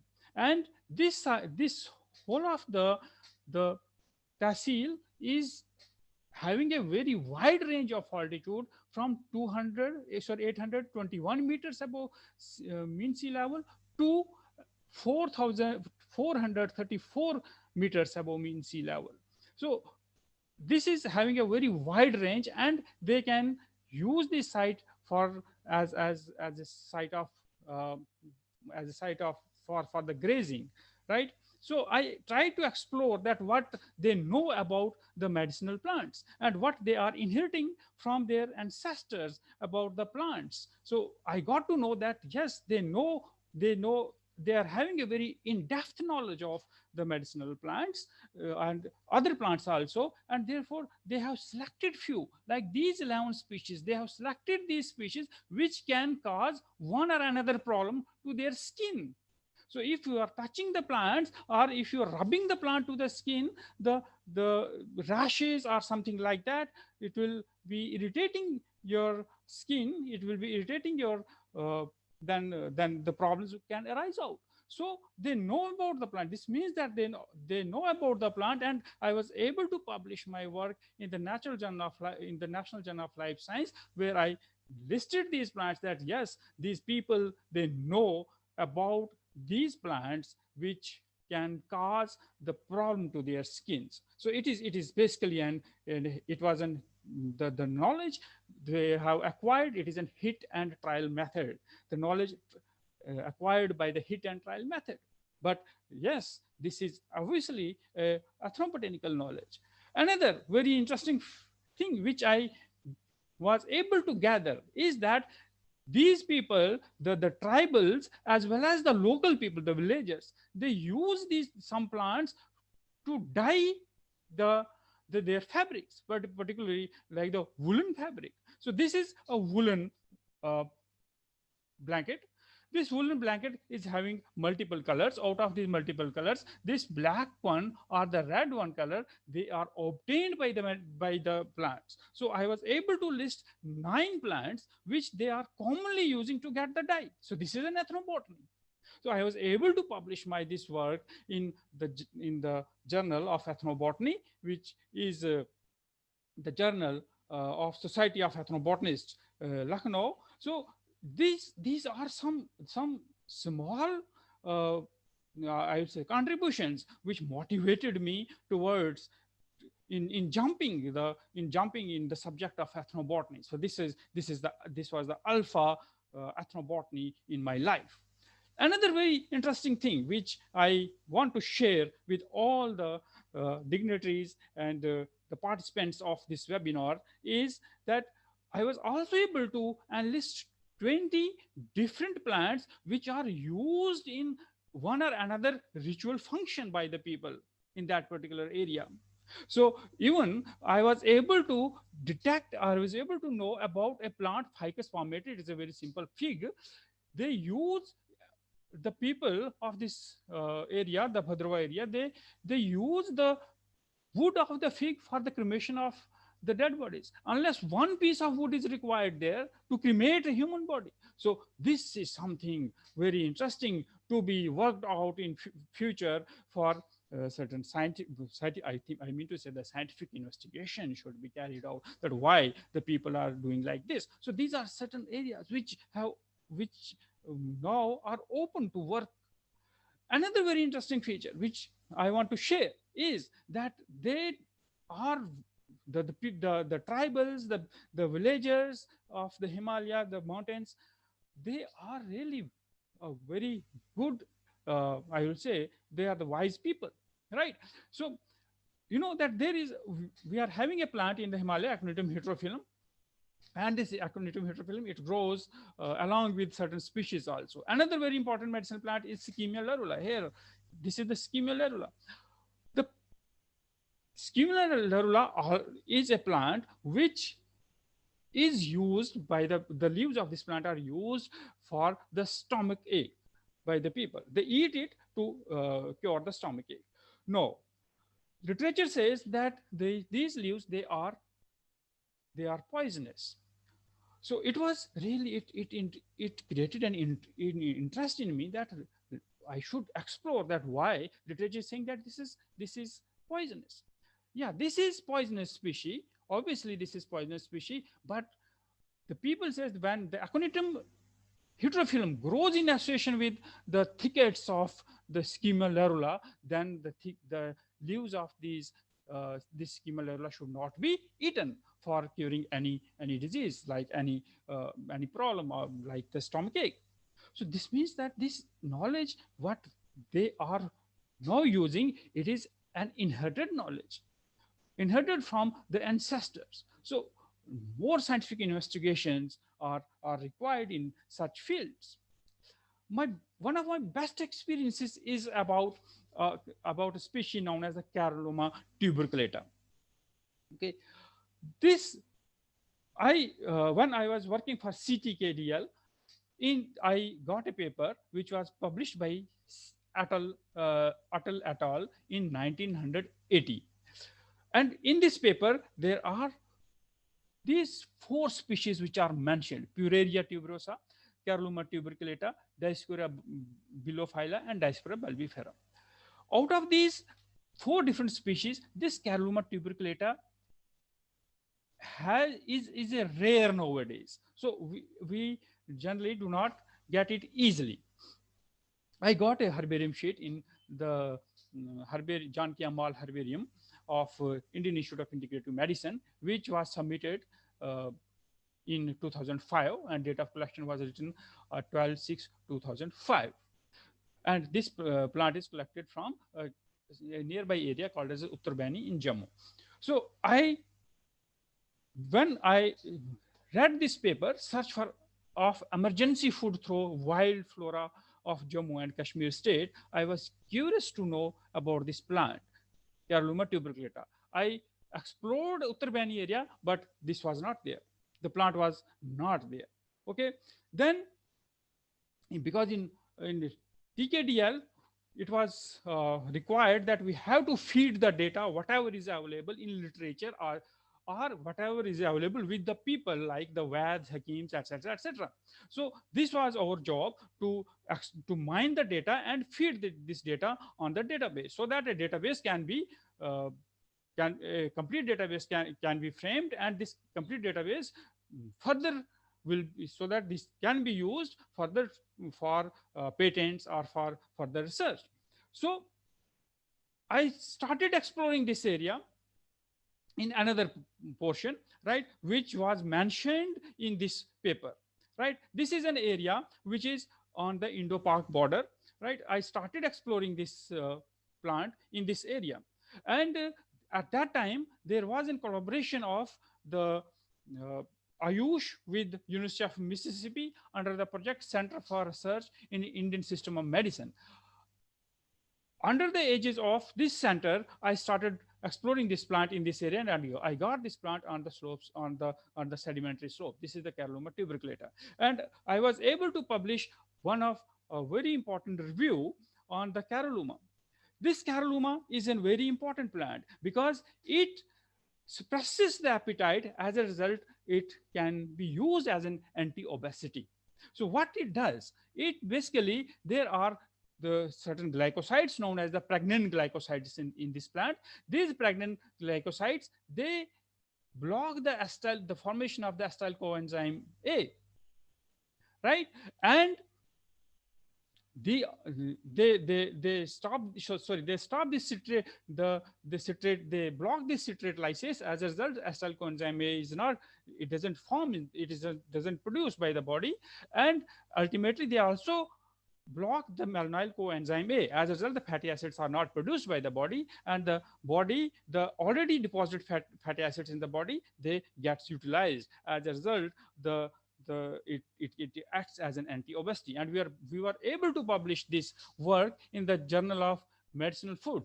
It is a very important journal, along with the few authors from the University of Mississippi. Another very interesting work which I was able to compile was on the Gaddi shepherds. Gaddi is a tribe in Himachal Pradesh and Jammu and Kashmir. And this tribe is having few people who are the nomads. So one village selects few people, they then complete their life as the nomads, and they go with these sheep on the mountains, and they remain with them throughout their life, right? So these are this is a typical shepherd from the Gaddi tribe. What they do, they basically, during winters, they shift to the lower elevation because of the cold weather at high elevations, and during summer they again go back. So basically these are the two famous destinations. One is the Pander Valley, right? Pander Valley is basically in the Kishtwar district, right? This is also known for the sapphire, the sapphire mines, and these are the Samba and the Bilawar in Kathua. These are the sites at the low elevation. Along with them, I explored their route and I collected some data that what plants they are using. So these people, the tribal people, they up to this line, they can carry their and the big animals like buffalo, but after this line, they are unable to carry their big animals because of the difficult terrain. So at high elevation, only the goats and sheep can go. So I traveled along with them at different destinations, and I was able to collect the data on 190 plants which are used by these people for the medicinal purposes only. These 190 different plant species are used by these shepherds for treating more than 80 ailments. Okay, and I calculate, then I started then I put the mathematics in the data, and I was able to get the use value and the factor informant analysis. I did the factor informant consensus of this plant. So if the use value is less than 1, or if the factor informant consensus is near 0, this means that the oral tradition knowledge is under threat. This is well said by the ethnobotanists of the world. This is already I would say already prescribed by the ethnobotanist of the world. So I was able to publish my work in the Journal of Ethnopharmacology, where I concluded that this ethnobotanical knowledge is getting dwindling. It is getting dwindled. So people, they are not carrying the ethnobotanical knowledge because nobody's preferring to move as a nomad and go with these sheep flocks on the mountains. They want to remain in the settled tribe. So it's a threat to the ethnobotanical knowledge. When I was searching in Pander Valley, I got to know about a very important tribe. This is the Bhot tribe. These are the people of the Bhot tribe. So the Bhot tribe is basically the Buddhist tribe. It is a Buddhist tribe, and it is in Jammu also. People generally, they assume that the Bhot tribe is in Ladakh only, but there are few villages in Jammu also, and there is a valley called as the Pander Valley, where this tribe exists. There are few villages in this valley. So this is the topography of the Pander Valley. This is the topography of the Pander Valley. I explored this topography. These are the villages, and these are the houses of these people, these tribal people. When I was exploring in this area, I got to know that they do cultivate few plants, right? They do cultivate few plants, few crops, and I was surprised to know that all this produce is organic, because they are not using any inorganic fertilizer or any inorganic pesticide, because they don't know about such things. And this produce, ultimately contractors go and they carry this, they purchase this produce in a very low cost, and then this produce comes to the market through these narrow roads. Now, in addition to these cultivated species, people do use the medicinal plants, these few plants as the medicinal plants to treat, because they are not having any alternative. There is no dispensary. They do not have any electricity. There is no school. So they are dependent wholly and solely upon the phytoresources. So these are certain phytoresources which this Bhot community is using from time immemorial. They are basically, this Bhot tribe is a Bhot tribe which is basically migrated from Ladakh towards this region. These are certain mushrooms. They dry these mushrooms for winter consumption. This is the Pinus giardiana. They collect the seeds of Pinus giardiana and they eat it. This is the Texas baccata. They get the bark of Texas baccata and prepare the tea. And these are their beliefs and faiths. They are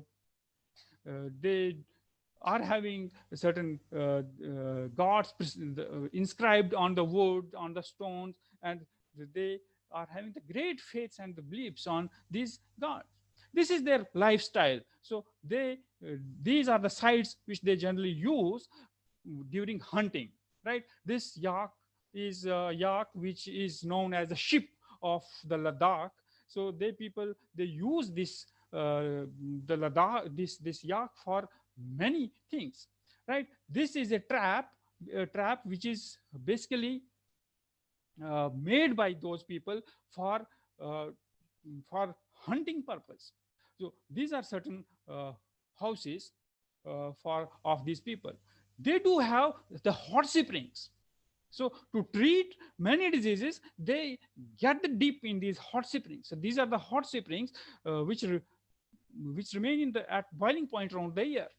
So I was able to jot down few species which I named as the organic farming species from Ladakh, in the greater Himalaya. Few explorations are made in the Pir Panchal range. And this is the Pir Panchal range. Along with these nomads, the Gujjar nomads, I traveled the Pir Panchal range, and I was able to know that what they eat during this travel, because there is no shop, nothing is there, what they eat. So they eat many these wild plants as vegetables. They use these plants for treating the diseases and etc. etc. So ultimately, I was able to collect few species which people are using as the wild edible plants. These wild edible plants, they don't eat them only to fill their stomach. They collect these plants and they consume them as the ethnomedicine. And these ethnomedicines ultimately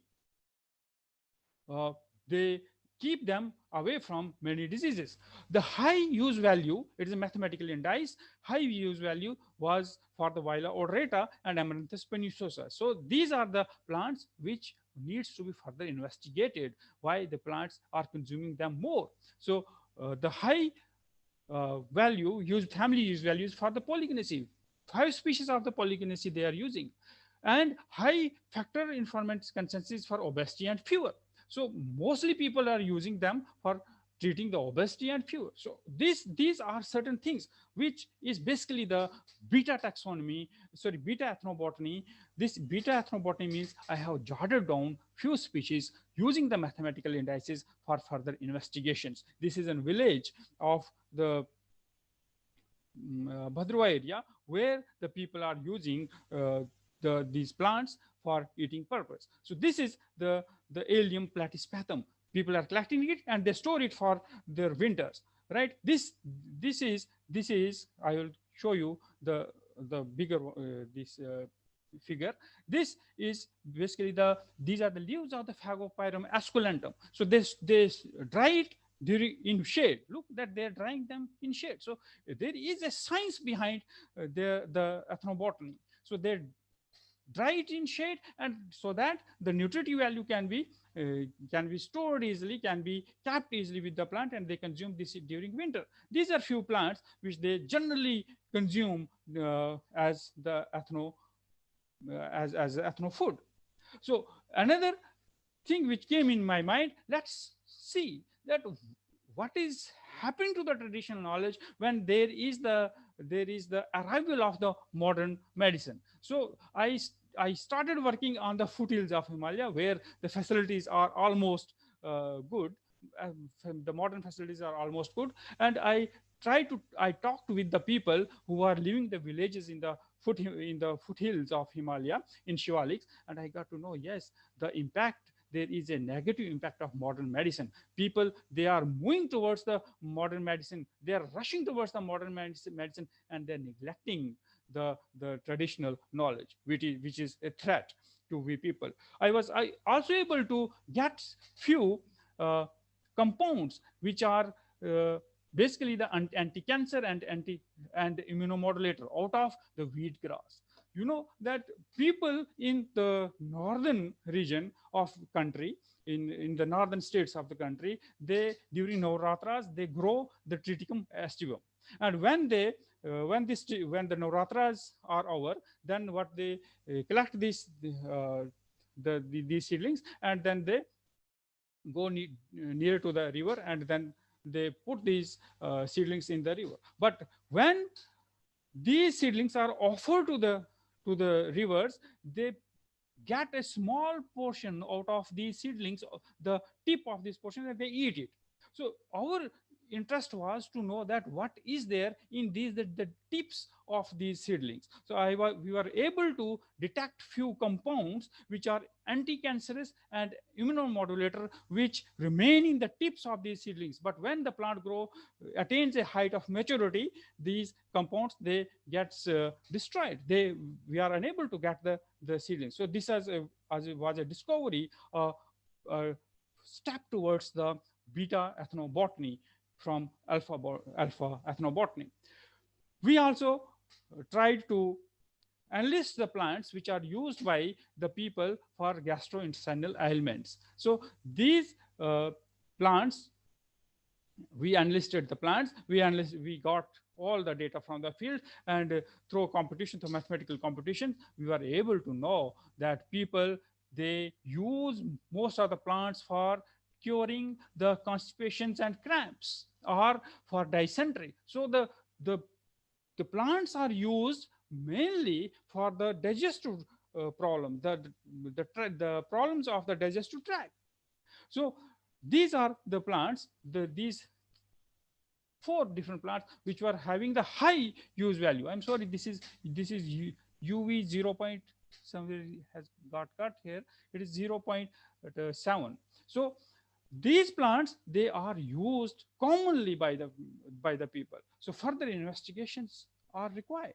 So ethnobotany is a source of further investigation. It is a full-fledged science. I may stress upon this point that without ethnobotany, the high scientific research is little bit wastage of the resources, wastage of the chemicals, wastage of the time, wastage. So if we can jot down, we can narrow down the plants which are used by the people, then the resources, we can save the resources in further high-tech research. This is our recent publication, Neoconopodium patrense. This is our contribution to the science, and we got this plant from the Pander. You know that this plant, the people use the leaves of this plant for the vegetable. This is our recent publication. Just a few months back, we got this report. Further investigation we will carry on this plant.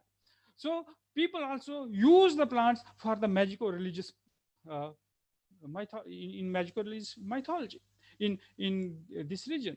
Right, so these are almost all the districts where the people are using the plants for the magico-religious mythology. Right, these plants mostly, when I was enlisting the plants, mostly these plants are psychoactive plants. So look at how the people know that which plant should be used for which problem. So this is really very interesting. Few explorations I have made in Ladakh. After a few slides, I will be closing my presentation. So I also worked in the Ladakh. These are my few surveys. I did the 6-7 surveys in the Ladakh, particularly around the Indus River. Right, this is around the Indus River, because Ladakh is a very, very big, I will say, the geographical region, but I focused my research around the Indus Valley. Right, so these are few villages which are settled on the banks of the Indus Valley, right, or on the tributaries of the Indus Valley. This was our team. So the work was sponsored by the Jammu chapter of NASI, National Academy of Sciences, India. So we worked in that region, and we took the help of the local people, local students also. We trained them, and we also this was a mutual understanding. We got some knowledge out of these people. So these are these people. They are the people who are settled down on the banks of the Indus River in Ladakh.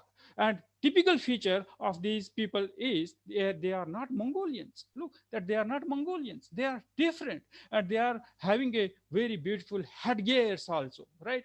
So it is a typical tribe on the Indus Valley. Look at this is a lady having a headgear, and what she is doing, she is separating the seeds out of the apricot fruit, right? So they use these plants for day-to-day life. So we traveled almost all the villages of near to the on the banks of the Indus Valley, and this is the Batalik sector. So there is a village at the border. This is the border area, right? So this is the last village of India, and this is also on the Indus, on the bank, on the left bank of the Indus River.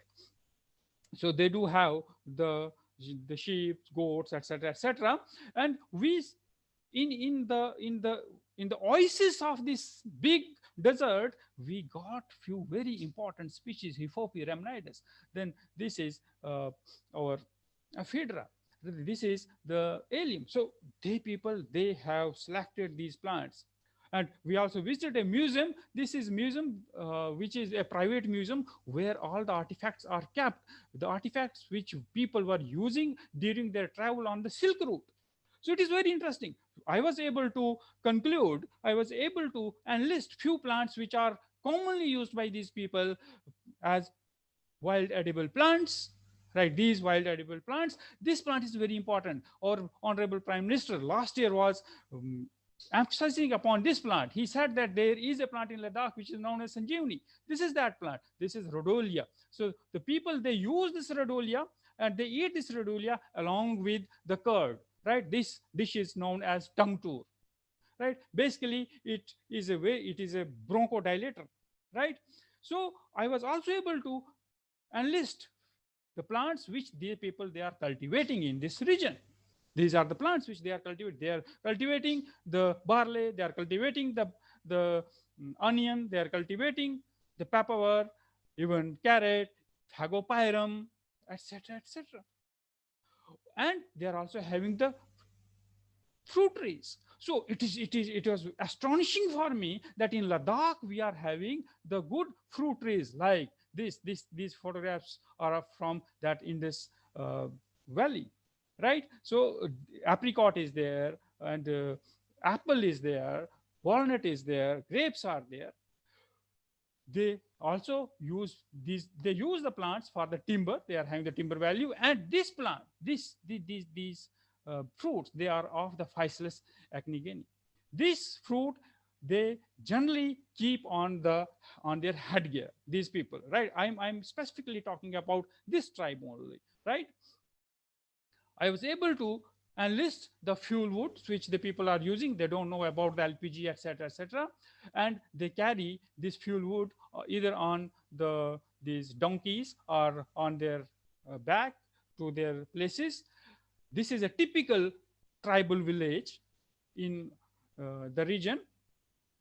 And these are the incense plants which the people are using. Look, that this juniper, along with the nephrolum, they are using it as a traditional incense, but this is something a rectified one. So this photograph is taken from the lay, and this photograph is taken from that particular village, right? No, this is making me to say that there is a reverse transformation in the tribe. So these are considered as the descendants of Alexander, because when Alexander moved back from the India, some of his soldiers, some of the soldiers who are weak, they were unable to travel with Alexander. They got settled on the Indus River and near the Indus River, and these got transformed into the tribe. So look at this headgear, which was the army of the Alexander was using. Same headgear is there. So tradition, because of this tradition, we can validate that yes, people say that these are the descendants of Alexander. So from these signs, we can say that we can put our emphasis that yes, yeah, they are the descendants of the Alexander. So this is a advanced market in lay. Look, this is then with we cannot say that this is the market of lay. This is a market of lay where these tribal people, they come in evening on the sides, on the roadside, they then sell the material, right? These materials, they are cultivated or procured by these people from the village, and they sell them to the foreigners and to the other visitors in this highly advanced market. Look at these highlighted circles are basically the bottles containing the milk of yak. So they are trying to get they are selling it. They are somehow they are this market is an amalgam of the modern and traditional market.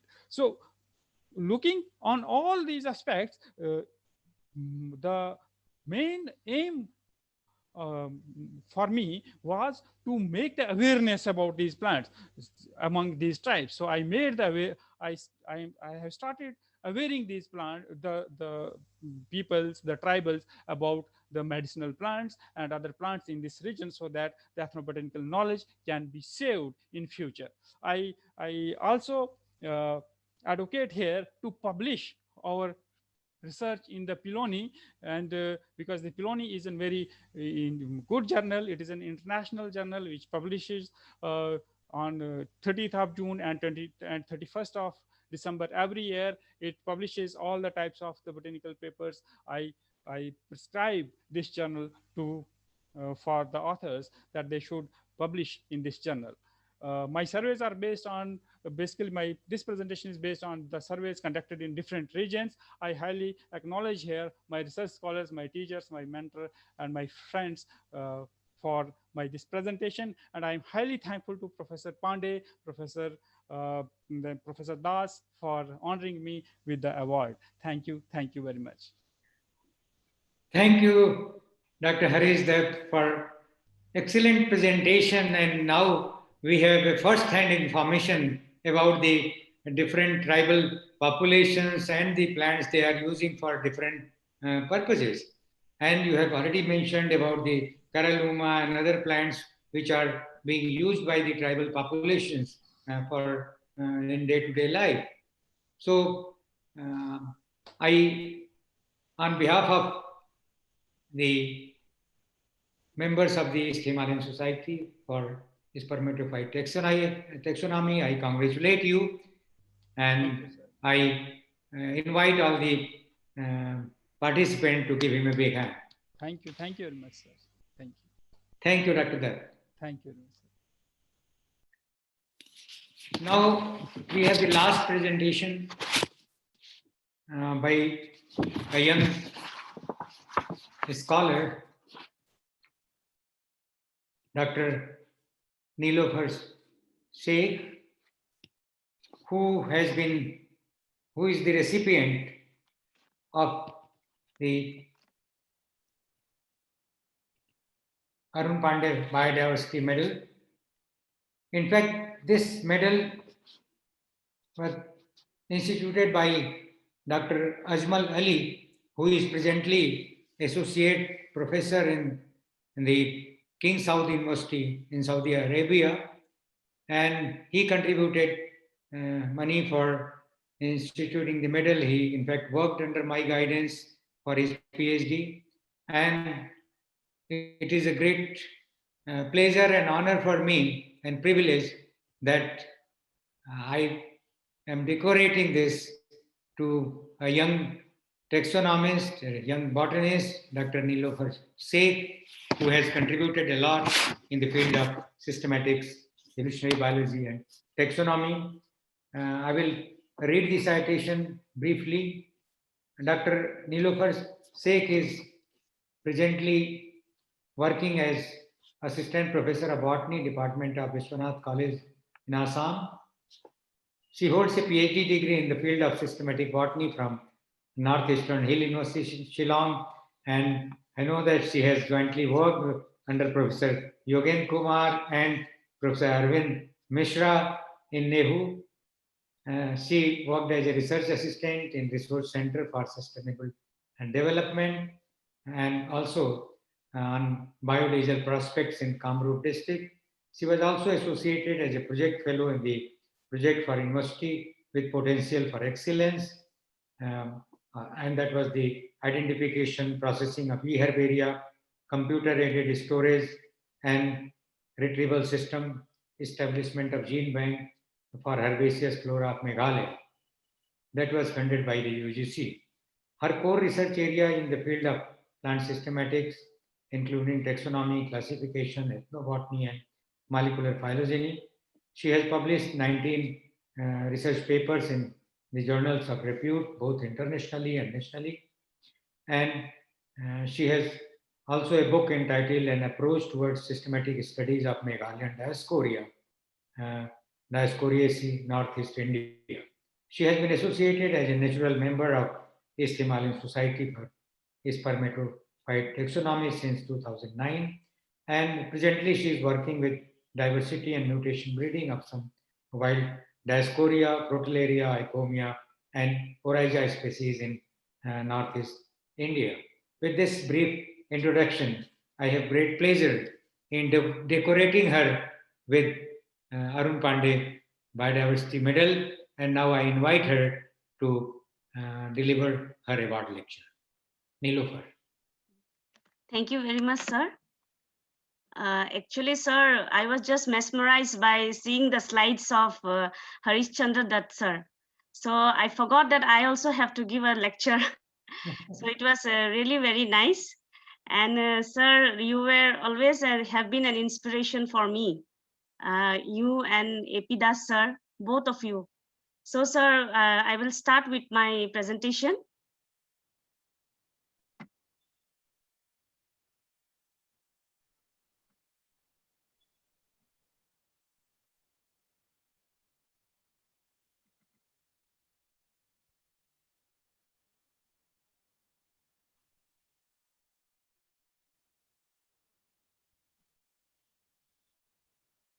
Is the slide visible, sir? Make it, yeah. Go ahead. Is it visible, sir? Yes. Yes, visible. Oh, so, sir, I really thank for giving me this. Yes, sir. For giving me this opportunity for this award. I really am delivering a lecture on systematic and phylogenetic approach of Diascorea species of Meghalaya, Northeast India. So Diascorea, if I say the genus, it is the largest genus of the family Diascoriaceae. And it is a monocot, and it is a very problematic genus since it is a dioecious in nature. It has both male and female plant, they are separated. Now, according to the present this world distribution, we have found out that 629 species has been accepted, and it is there in Q list. And 50 species has been reported in India by Anonymous in 1952. 28 species has been reported from Northeast India by Sharma and Hoare in 1995. So this genus Diascorea, actually, like they have some, okay, the distribution part.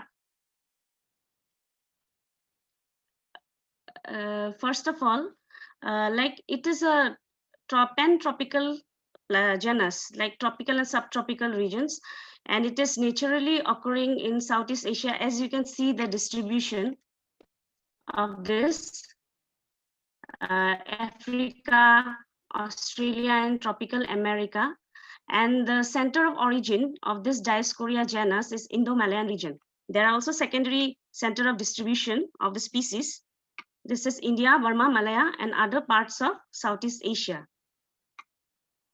Now, regarding this genus is taxonomically very important genus. This genus, what is there? That one chemical alkaloid, that is Diascorea. We used to extract from this root tuber. We get from this root tuber, Diascorea. And Diascorea, Diogeny, we used to get from the root tuber of Diascorea species. This diagenin content is economically very useful. You can prepare contraceptive pills, and all other medicinal purpose. So this genus is really very important. And since it's a monocot, and what happened is that the genus has always provided like problem for the systematics to study because of its dioecious nature and small flower. What happens is that when we have a close observation in the next slides, the next coming slides, if I will show you, the flowers are very small. So for detailed study, it's very difficult. And what happened is that this genus, what happened, it's like the species, though they are like monocot, they have some characters which resemble with that of the dicot. So like reticulate variation in leaf, as we know in monocot, there are vascular bundles are arranged in discrete manner. But here you will find that the vascular bundle are arranged in a circular form. Then absence of leaf sheet base.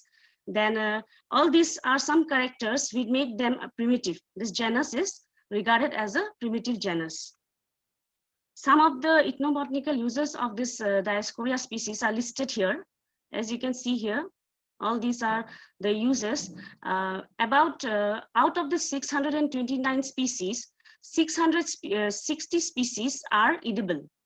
But out of that 60 species, only 10 species has been cultivated. They are cultivated worldwide. Only 10 species. So most of them are unknown about the fact that so many species are still lying without any knowledge in the wild condition. Now the classification of this genus, what is there? Regarding this classification, several workers like in 1924, Burkill, 1960, Cursor, 1967, Ianso 1972 have classified this genus based on seed morphology, floral characters, underground organs, and anatomical characters.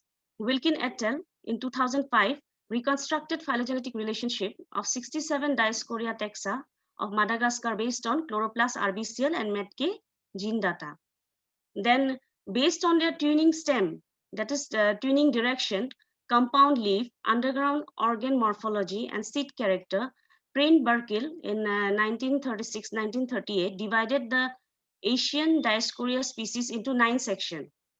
There are about 150 species so far distributed in the East. Now the list of reported Dioscorea species of Meghalaya is given here, and this I feel proud to say that my first paper on Dioscorea, the status documentation, was published in 2009 in Plioni, journal Plioni, which was my first publication. And out of that, later on, this Dioscorea Kamingi and your Dioscorea japonica, which I will show you later. So I didn't include it here, the japonica, because I could not capture the flowering parts. Dioscorea Kamingi and Dioscorea japonica has been a new report to the flora of Meghalaya. These are some of the pictures. As you can see, Dioscorea wallichii, Dioscorea melanophyma, Dioscorea alata. This is a male flower. This is actually, this Dioscorea is very hard to capture since male, female, they are separated. So I could, like the 16 species, I could get both the parts, means both plants for male and female.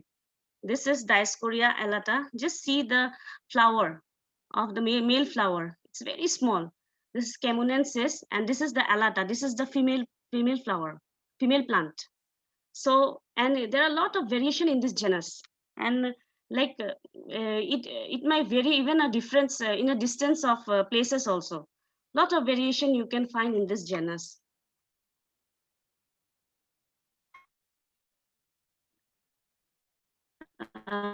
Dioscorea glabra. Then this is glabra. This is female. This is male plant. Again, Dioscorea bulbifera. This is male and this is female plant. Dioscorea labcarum.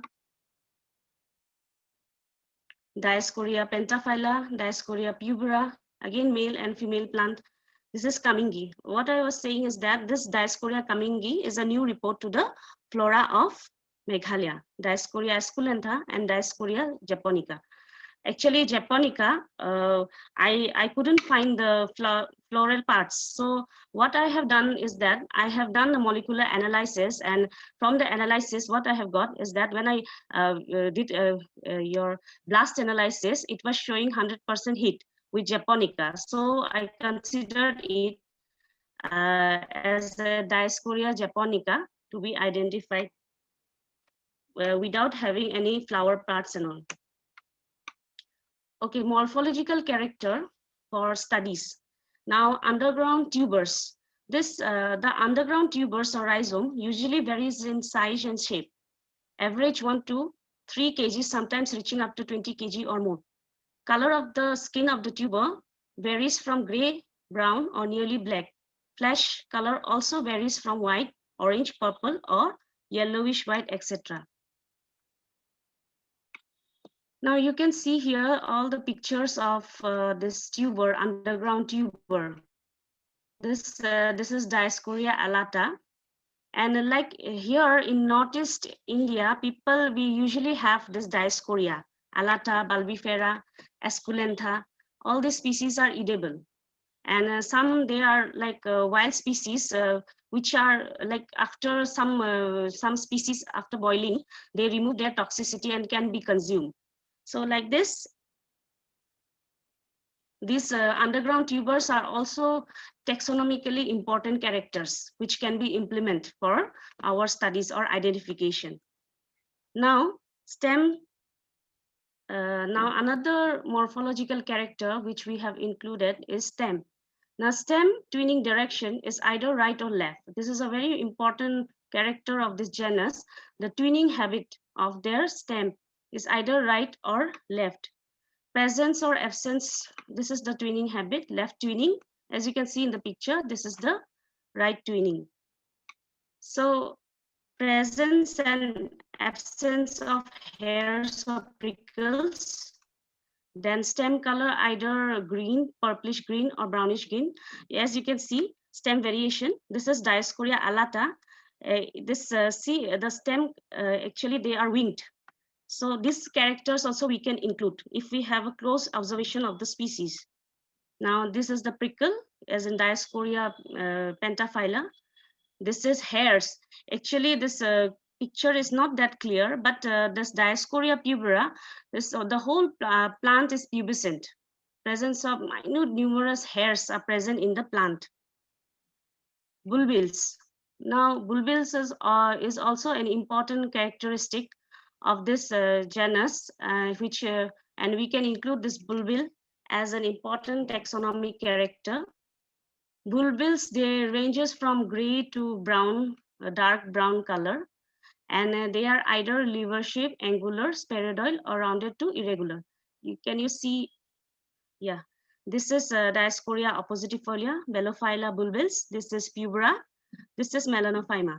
Actually, when I collected melanophyma, I was a little bit doubt that whether this is Dioscorea or not, because it doesn't match with the other bulbils. As you can see, as you can see in the picture, it is dark blackish color. Now this is Dioscorea bulbifera, Dioscorea pentaphylla, and Dioscorea alata. They are mostly found in the aerial parts. Leaves. Leaves are also an important character which can be included for taxonomic studies. Here, what happened, a leaf may be either simple or either compound, opposite or alternate, but may vary even on the same plant. They may vary even on the same plant. Suppose, since this genus is this species of the genus are climbers, what happened is that if the lower portion, they have both alternate, then upper portion, it might vary to opposite. So like this variation also we can see in the species. So leaf margin also you can see ovate, then ovate cordate, elliptic ovate, or sessile. All these characters can be included for our taxonomic studies. Inflorescence and flower. Now, one of the important part, the inflorescence. What happens is that the female flower are born in small number in axillary spike. and male in larger number in panicle. Flowers are small, insignificant in color. Tepals are normally arranged in two holes of tree, and they are free. And what happened is that sepals and petal cannot be distinguished. So it is regarded as a tipple. Male flowers are with 6 or 3 fertile stamen. Female flower with 3 syncarpellate inferior ovary. So these are the pictures of the flowers, male flowers and female flower, taken under stereo microscope. So this is this A, which is shown here. This is the male spike, one particular spike. This flower is of Dioscorea cummingii, which I have reported, and this is Dioscorea belbifera. You can see the color, it's a very beautiful color, and like this Dioscorea bulbifera and Dioscorea pubera, they are highly scented. Means if you can get it scent from like a distance, like 1 to 2 meter distance. It is like so scented, highly scented. Fruits and seeds. Now you can see in the picture, this fruit and seeds are also an important character of taxonomic significance. Now here, there's 2 types of fruit are seen. One is like this, see here, Dioscorea bulbifera and Dioscorea oppositifolia, wing seeds. This seeds, what happens is that here, those wings are surrounded all over. And here, this seeds, only one side is attached. So this is also an important character which can be considered. And based on this character, only previous taxonomies, they have divided the genus into various sections. Now, another another important aspect which I have taken after morphology is anatomical characters. Now, anatomical characters are also important if you want to in taxonomy, so that you can get a proper idea of how this process of taxonomy we can do the study based on this anatomical character. So what I have taken is the stomata. Stomata are mainly hypostomatic. What hypostomatic is that they are restricted only to the lower surface of the leaf, and mostly they are tetracytic, parasitic, and anisocytic. As you can see here in this picture, this is parasitic, tetracytic, and anisocytic. Stomatal index ranges from 10% to 26%. And these are the picture of stomata of Dioscorea pubera, Dioscorea bulbifera. Stem. Now, next character which I have taken is stem, TS of section of the stem. Now, epidermis, what we have found out is epidermis is thin wall rectangular, cuboidal or rounded cells. Epidermis, one cell layer thick, presence of hair in some species. Then cortex and pit, 3 to 6 cell layer. The inner boundary of the cortex is located by a zone of sclerenchyma with too many cells. Pit at the center of the stem, composed of thin wall parenchyma cells, which are arranged hexagonal in shape, presence of starch. Then vascular bundle. The vascular bundle of the stem are generally of 2 circle, 2 metaxylem vessel with 1 phloem unit at the middle of the bundle of outer circle. The bundle of the inner circle have an elliptical arrangement of metaxylem vessel with 1 additional phloem unit at the outer end, which is enclosed by small vessels. This is a freehand section of Dioscorea belophylla, which I have done. You can see the different. This epidermal, cortical layers, sclerenchymal layers, and these are the vascular bundle. As I have told earlier, that Dioscorea, their characteristics they have this vascular bundles are arranged in ring. See, Pit is very large and like they are restricted to the marginal surface. They are not discreted vascular bundle. They are arranged in ring. This is an important primitive character. That's why this Dioscorea has been regarded as a primitive monocot among primitive monocots. Now the third is petiole. I have also included the petiole TS of petiole structures, transverse section, anatomy of petiole. The outline of the petioles are mostly pentagonal or rounded.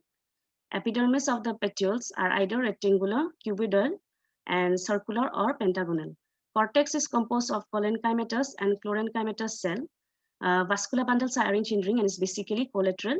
Generally 2 to 3 phloem units in each bundle. The number of vascular bundle in each petiole is also variable but constant in each species. This is just Dioscorea alata.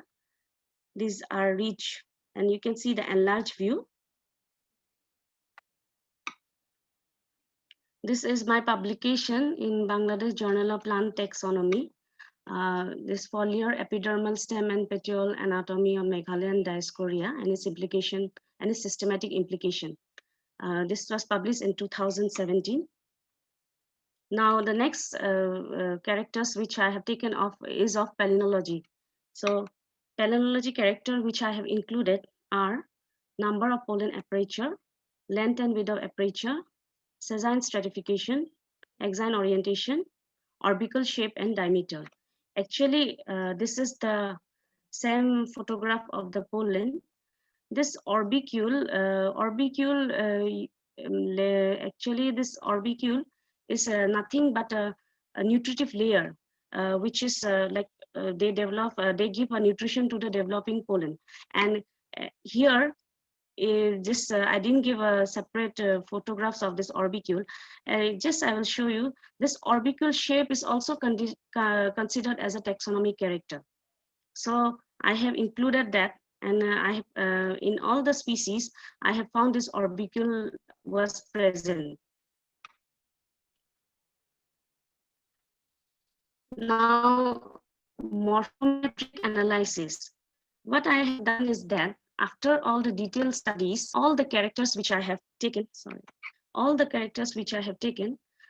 is a total of 125 character traits, which comprises of 81 qualitative. And this is a little bit, one mistake had happened. It should be 44. It came out as 444. It's a 44 quantitative characters were examined.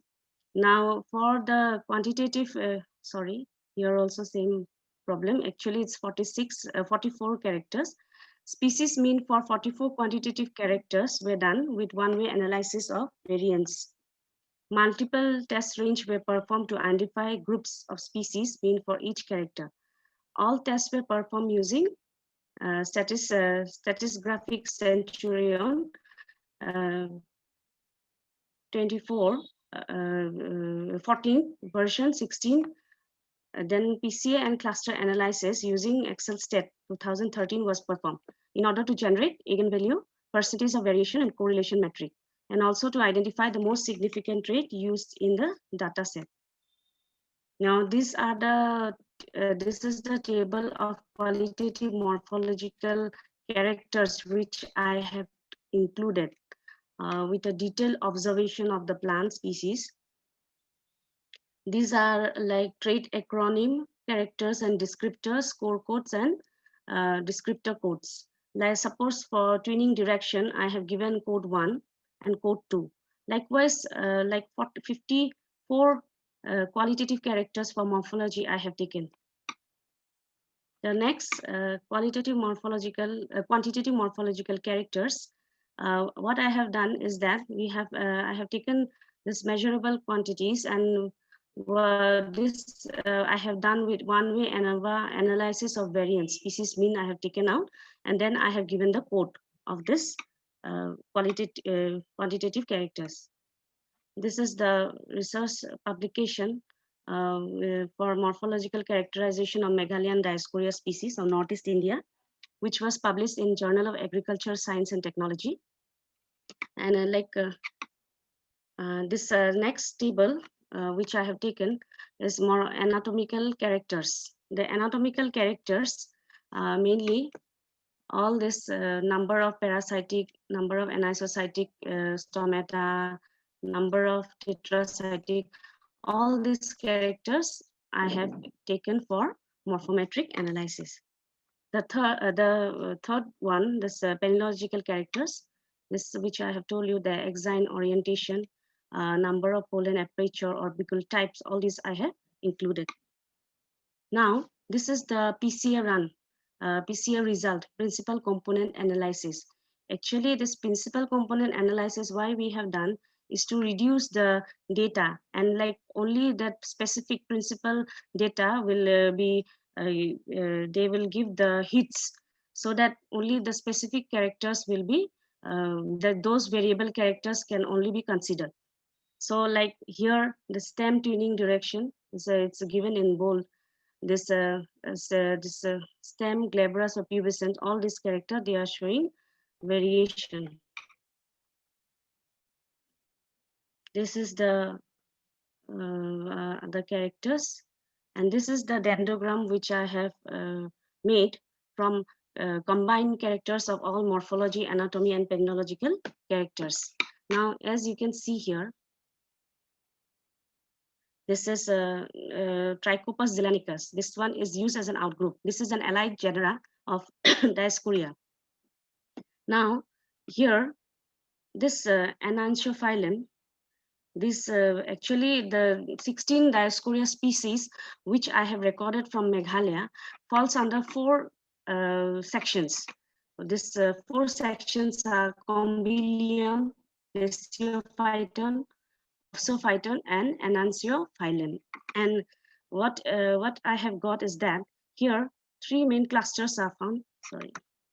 Then cluster A is of this outgroup, that is Teca zeylanicus, which is used as an outgroup. The second cluster is Dioscorea esculenta, and this Dioscorea melanophyma, Chemonensis, Pentaphylla, all these Hispida, these are compound leaf Dioscorea actually. They have clumped together, and Dioscorea alata, they are simple leaf. But what happens is that it is showing here that this Dioscorea esculenta, they are close related with this compound leaf Dioscorea. Again here, Enantiophyllum. Enantiophyllums are those Dioscoreas which are they are right tuning actually, and Opsophyton, Lesiophyton, and Combilium, they are left tuning. Mainly they are left tuning. Dioscorea, this Bulbifera is also under Opsophyton. It's another section of Opsophyton. So they are showing close relation, association with Enantiophyllum. Now, molecular phylogenetic analysis. What I have done is that I have taken 4 gene sequences, 2 of nuclear gene sequence and 2 of chloroplast gene sequence. So what I have done is the sequence characterization in software. Megha was done for the genes. Then Bayesian inference for phylogenetic of combined molecular dataset was done. Then tree view with tree was viewed with a program tree view, and outgroup also was selected, this Trichopus zeylanicus, for your molecular characters also. Now this is the schematic diagram of the genes which I have used, 18S and ITS genes. Actually these genes are ITS genes is little bit variable, but 18S, they are conserved genes. And for chloroplast, RBCL, and METK, these 2 genes are also conserved gene sequence, which can be used for taxonomic identification, and all. These genes are most subsequently, frequently they are used. Even Paul Wilkin, the previous classification which I have showed you, they have taken this chloroplast gene sequence for this phylogenetic analysis, and like they have a very important role. Actually, this RBCL gene, these are the conserved gene sequence. These RBCL genes are mainly like they are genes that code for a rubiscose enzyme for photosynthesis, and METK is the enzyme maturase K. So they are very important, and they can be used as DNA barcode for identification of species also. Now these are the tables for primer pair, which I have designed for PCR amplification for 18S, ITS, RBCL, METK. And the gene sequence, which after PCR, the sequence analysis which I have got, that sequence I have deposited in gene bank of NCBI.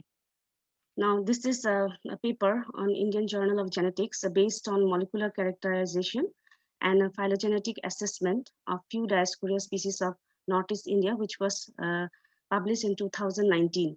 And my joint supervisor, A.K. Mishra, and my supervisor, Yogendra Kumar, both of, like under them, I have done my work of this research work. Like A.K. Mishra sir, he is a well-known molecular biologist, and Yogendra Kumar sir, he's a taxonomist of Northeastern Hill University, presently professor of Northeastern Hill University. Now, this is the dendrogram of phylogenetic analysis, which I have conducted by combining all the gene sequence. This is done in Bayesian inference, this Mr. Bayes software. So here 50% majority consensus of 4 tree obtained from 4 runner Bayesian analysis, and the combined data set implementing the J model test, GTR plus G model for ITS and GTR model for 18S, METK and RBCL. Posterior probability are given at the node. Now, one important thing is that this molecular phylogeny, as I have shown you in the earlier slide for morphology, it came as a similar, but only the difference is that, like this Enantiophylum, the species which belongs under Enantiophylum, they are clumped together like in morphological dendrograms also similar here, but what happened is that this Dioscorea bulbifera of Psophyton, it has clumped with the compound leaf species, Dioscorea pentaphylla, Dioscorea cummingii, all these compound leaf species, but Dioscorea bulbifera is a simple leaf species. So it may be due to some characters like this has clumped in sorry, it was showing that this pentaphylla has close association with Dioscorea bulbifera, but Esculentha, as it was showing in morphological this dendrogram, that it was separated out. Here also it's same thing, and this the Teca zelanicus is also used here as an outgroup. Now, what happens is that we have achieved 2 trees, one from morphometric analysis and one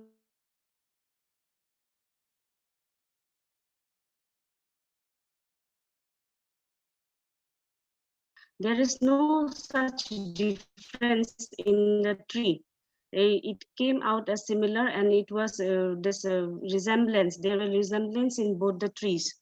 There is also other possibility that we can combine this morphometric and molecular analysis data in MR bias. There is a provision for combining that tree.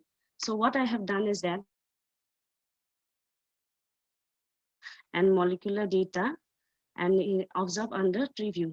This is the sequence characterization of this genes, genomic regions, which I have used.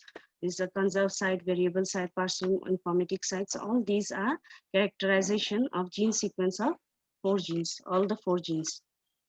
And this is the dendrogram of combined morphology and molecular data sets. And this is a GTR model. Posterior probability are given at the node. So there is no such difference was seen while combining the both morphometric and your molecular data set. There were no such differences. It was same. This might be due to the reason that like when we are implementing the characters in combined, like for morphology, the characters becomes very less in comparison to the gene sequence. Gene sequence, each and every characters, they are used, gene sequence, every single base pairs are used as a characters. For in that comparison, what happened is that the morphological data becomes negligible. So molecular data is strongly, they are showing more,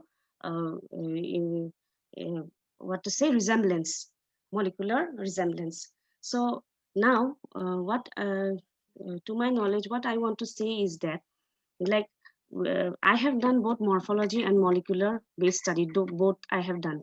Now, what I have found out is that like all are going after molecular analysis, all should do molecular analysis, but molecular analysis is like, it's very highly expensive to do. So if we implement like proper taxonomic work, including numerical taxonomy, morphometric analysis, we can get a better resolution of phylogeny, like better going for your molecular. I don't say that molecular analysis, but or molecular data is not valid. It's valid, but can be used only for, like, if you like suppose for Dioscorea japonica, as I have shown you, that I have implemented that I didn't get a flower or tuber, or sorry, I didn't get a flower of that plant. So how can I identify that plant? So what I went through a molecular analysis, and then I came to know to the conclusion that this is Dioscorea japonica. So like this type of, if there is a conflict of identification and all, then that time we can use our molecular analysis. But we can't deny the fact that morphological data is appropriate. It's appropriate for me. And like, if you implement all the numerical data sets and all, like, it will give us the true phylogeny of the species, our proper identification, proper use of descriptors and all. So it will give us true phylogeny. So with this, I would like to conclude my work. It's a small piece of work, and I would like to thank my supervisor, Dr. Yogendra Kumar, and joint supervisor, Professor A.K. Mishra sir. And during my research, Dr. Paul Wilkin, like from Royal Botanic Garden, a scientist from Royal Botanic Garden. He is basically working on Dioscorea monocots. So he helped me a lot in identifying the species. So, and I would also like to thank Botanical Survey of India, Shillong, for their help and cooperation. Even the head of CNH, where I went for identification of Dioscorea species. And my personal request is that when I was talking through mail, we are conversing with Dr. Paul Wilkin. He have suggested to organize a YAM conference in India. So he personally, he said that he would like to come and visit to attend this YAM conference. So I would request our president, so if we can organize such type of conference, then it would be like specific YAM conference. So like it would be a very it's good for us also, like we can be more we can get more exposure in this field. Thank you very much. Thank you, Christopher, for wonderful presentation on the genus Dioscorea. You started with morphological data, anatomical data, and morphometrics, and ultimately phylogenetic analysis using different nuclear and molecular markers. You have given the idea that we should take a holistic approach when we are trying to do the monographic work or working on a particular genus. So I congratulate you for the very informative presentation and in-depth study of the Dioscorea, and definitely we will try, that East Himalayan Society will try to organize a conference, Dioscorea conference in near future. So I again invite all the participants to give her a big hand. Thank you very Now much. we have come to the end of the program where all the participants and the awardees both were with us for a very long hours. And I would request the secretary of the East Himalayan Society for Spermatophite Taxonomy, Dr. Manoranjan Chaudhary, who is associate professor in the Department Now I of can speak a few words. You Now I want- can speak a few words. Pardon? Is it possible? Can I speak? 1 minute? Yes. Sure, sure. Please speak. We wanted that Professor Das speaks about the entire event. Oh, suddenly my microphone started working. Oh, okay, great. Please go ahead. So it's my pleasure. At the same time, it's my sorrow that I could not participate in today's deliberations. Sorry. But all the presenters I find, they have done excellent. Excellent. I can see Dr. Tapas Pal, then Harish Chandragupt, then what about others? Yeah, Harish Chandru, then Nilofa. Jeevan Kumar. Oh, Kurajam. All the lectures are beautiful. All the lectures are beautiful. I'm so happy.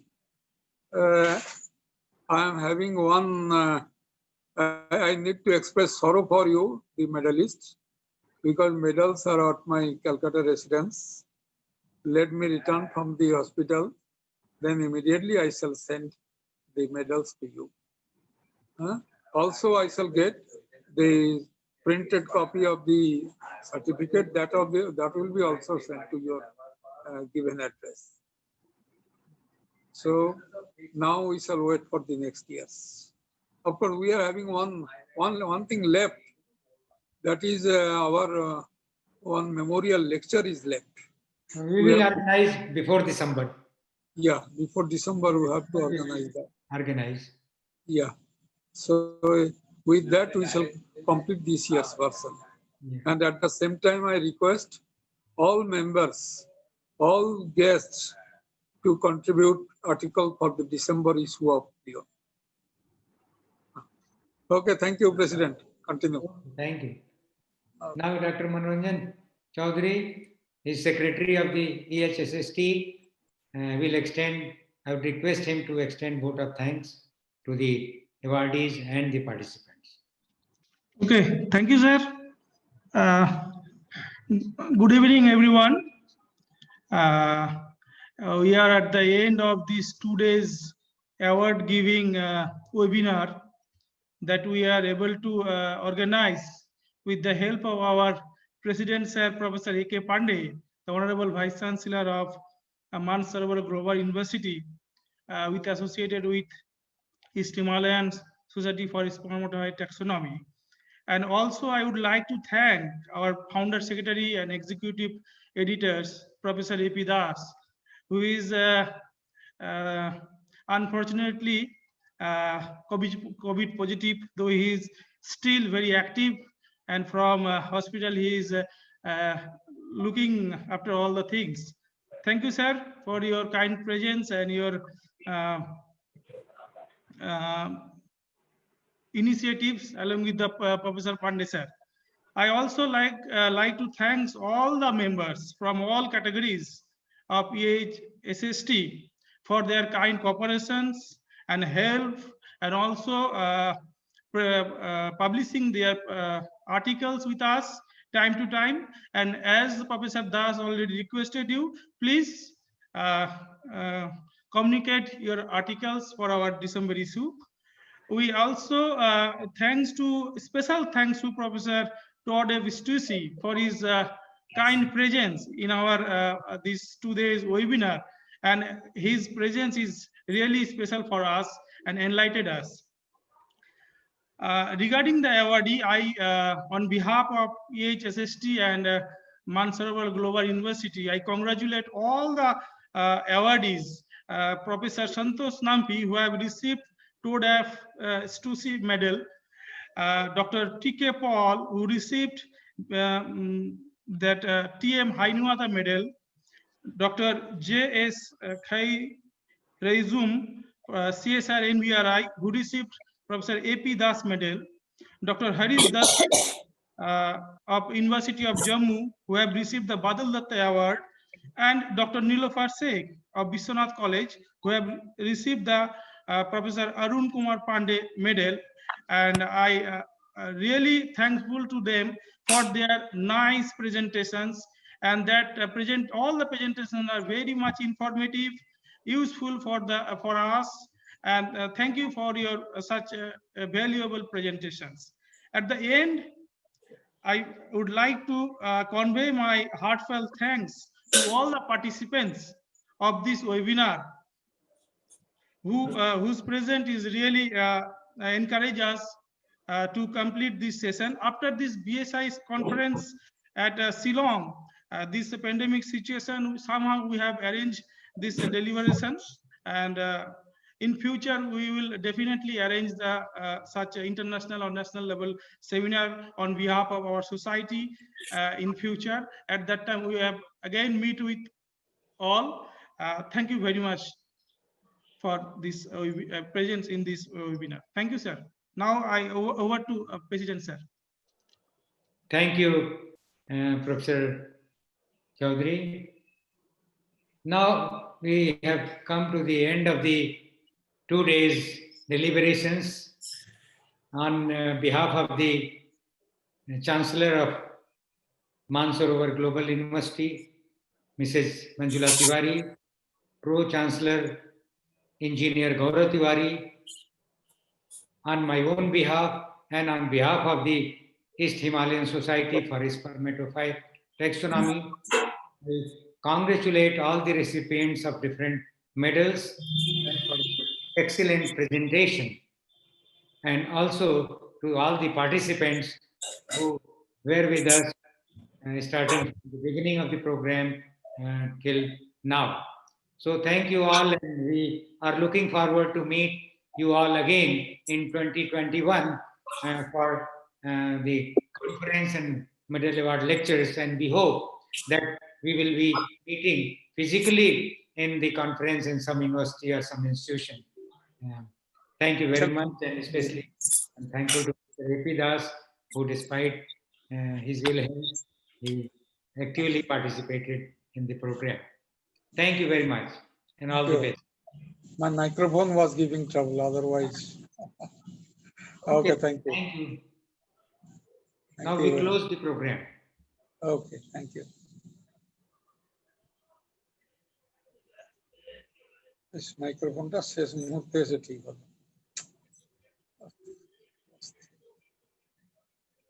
কত চেষ্টা করলাম।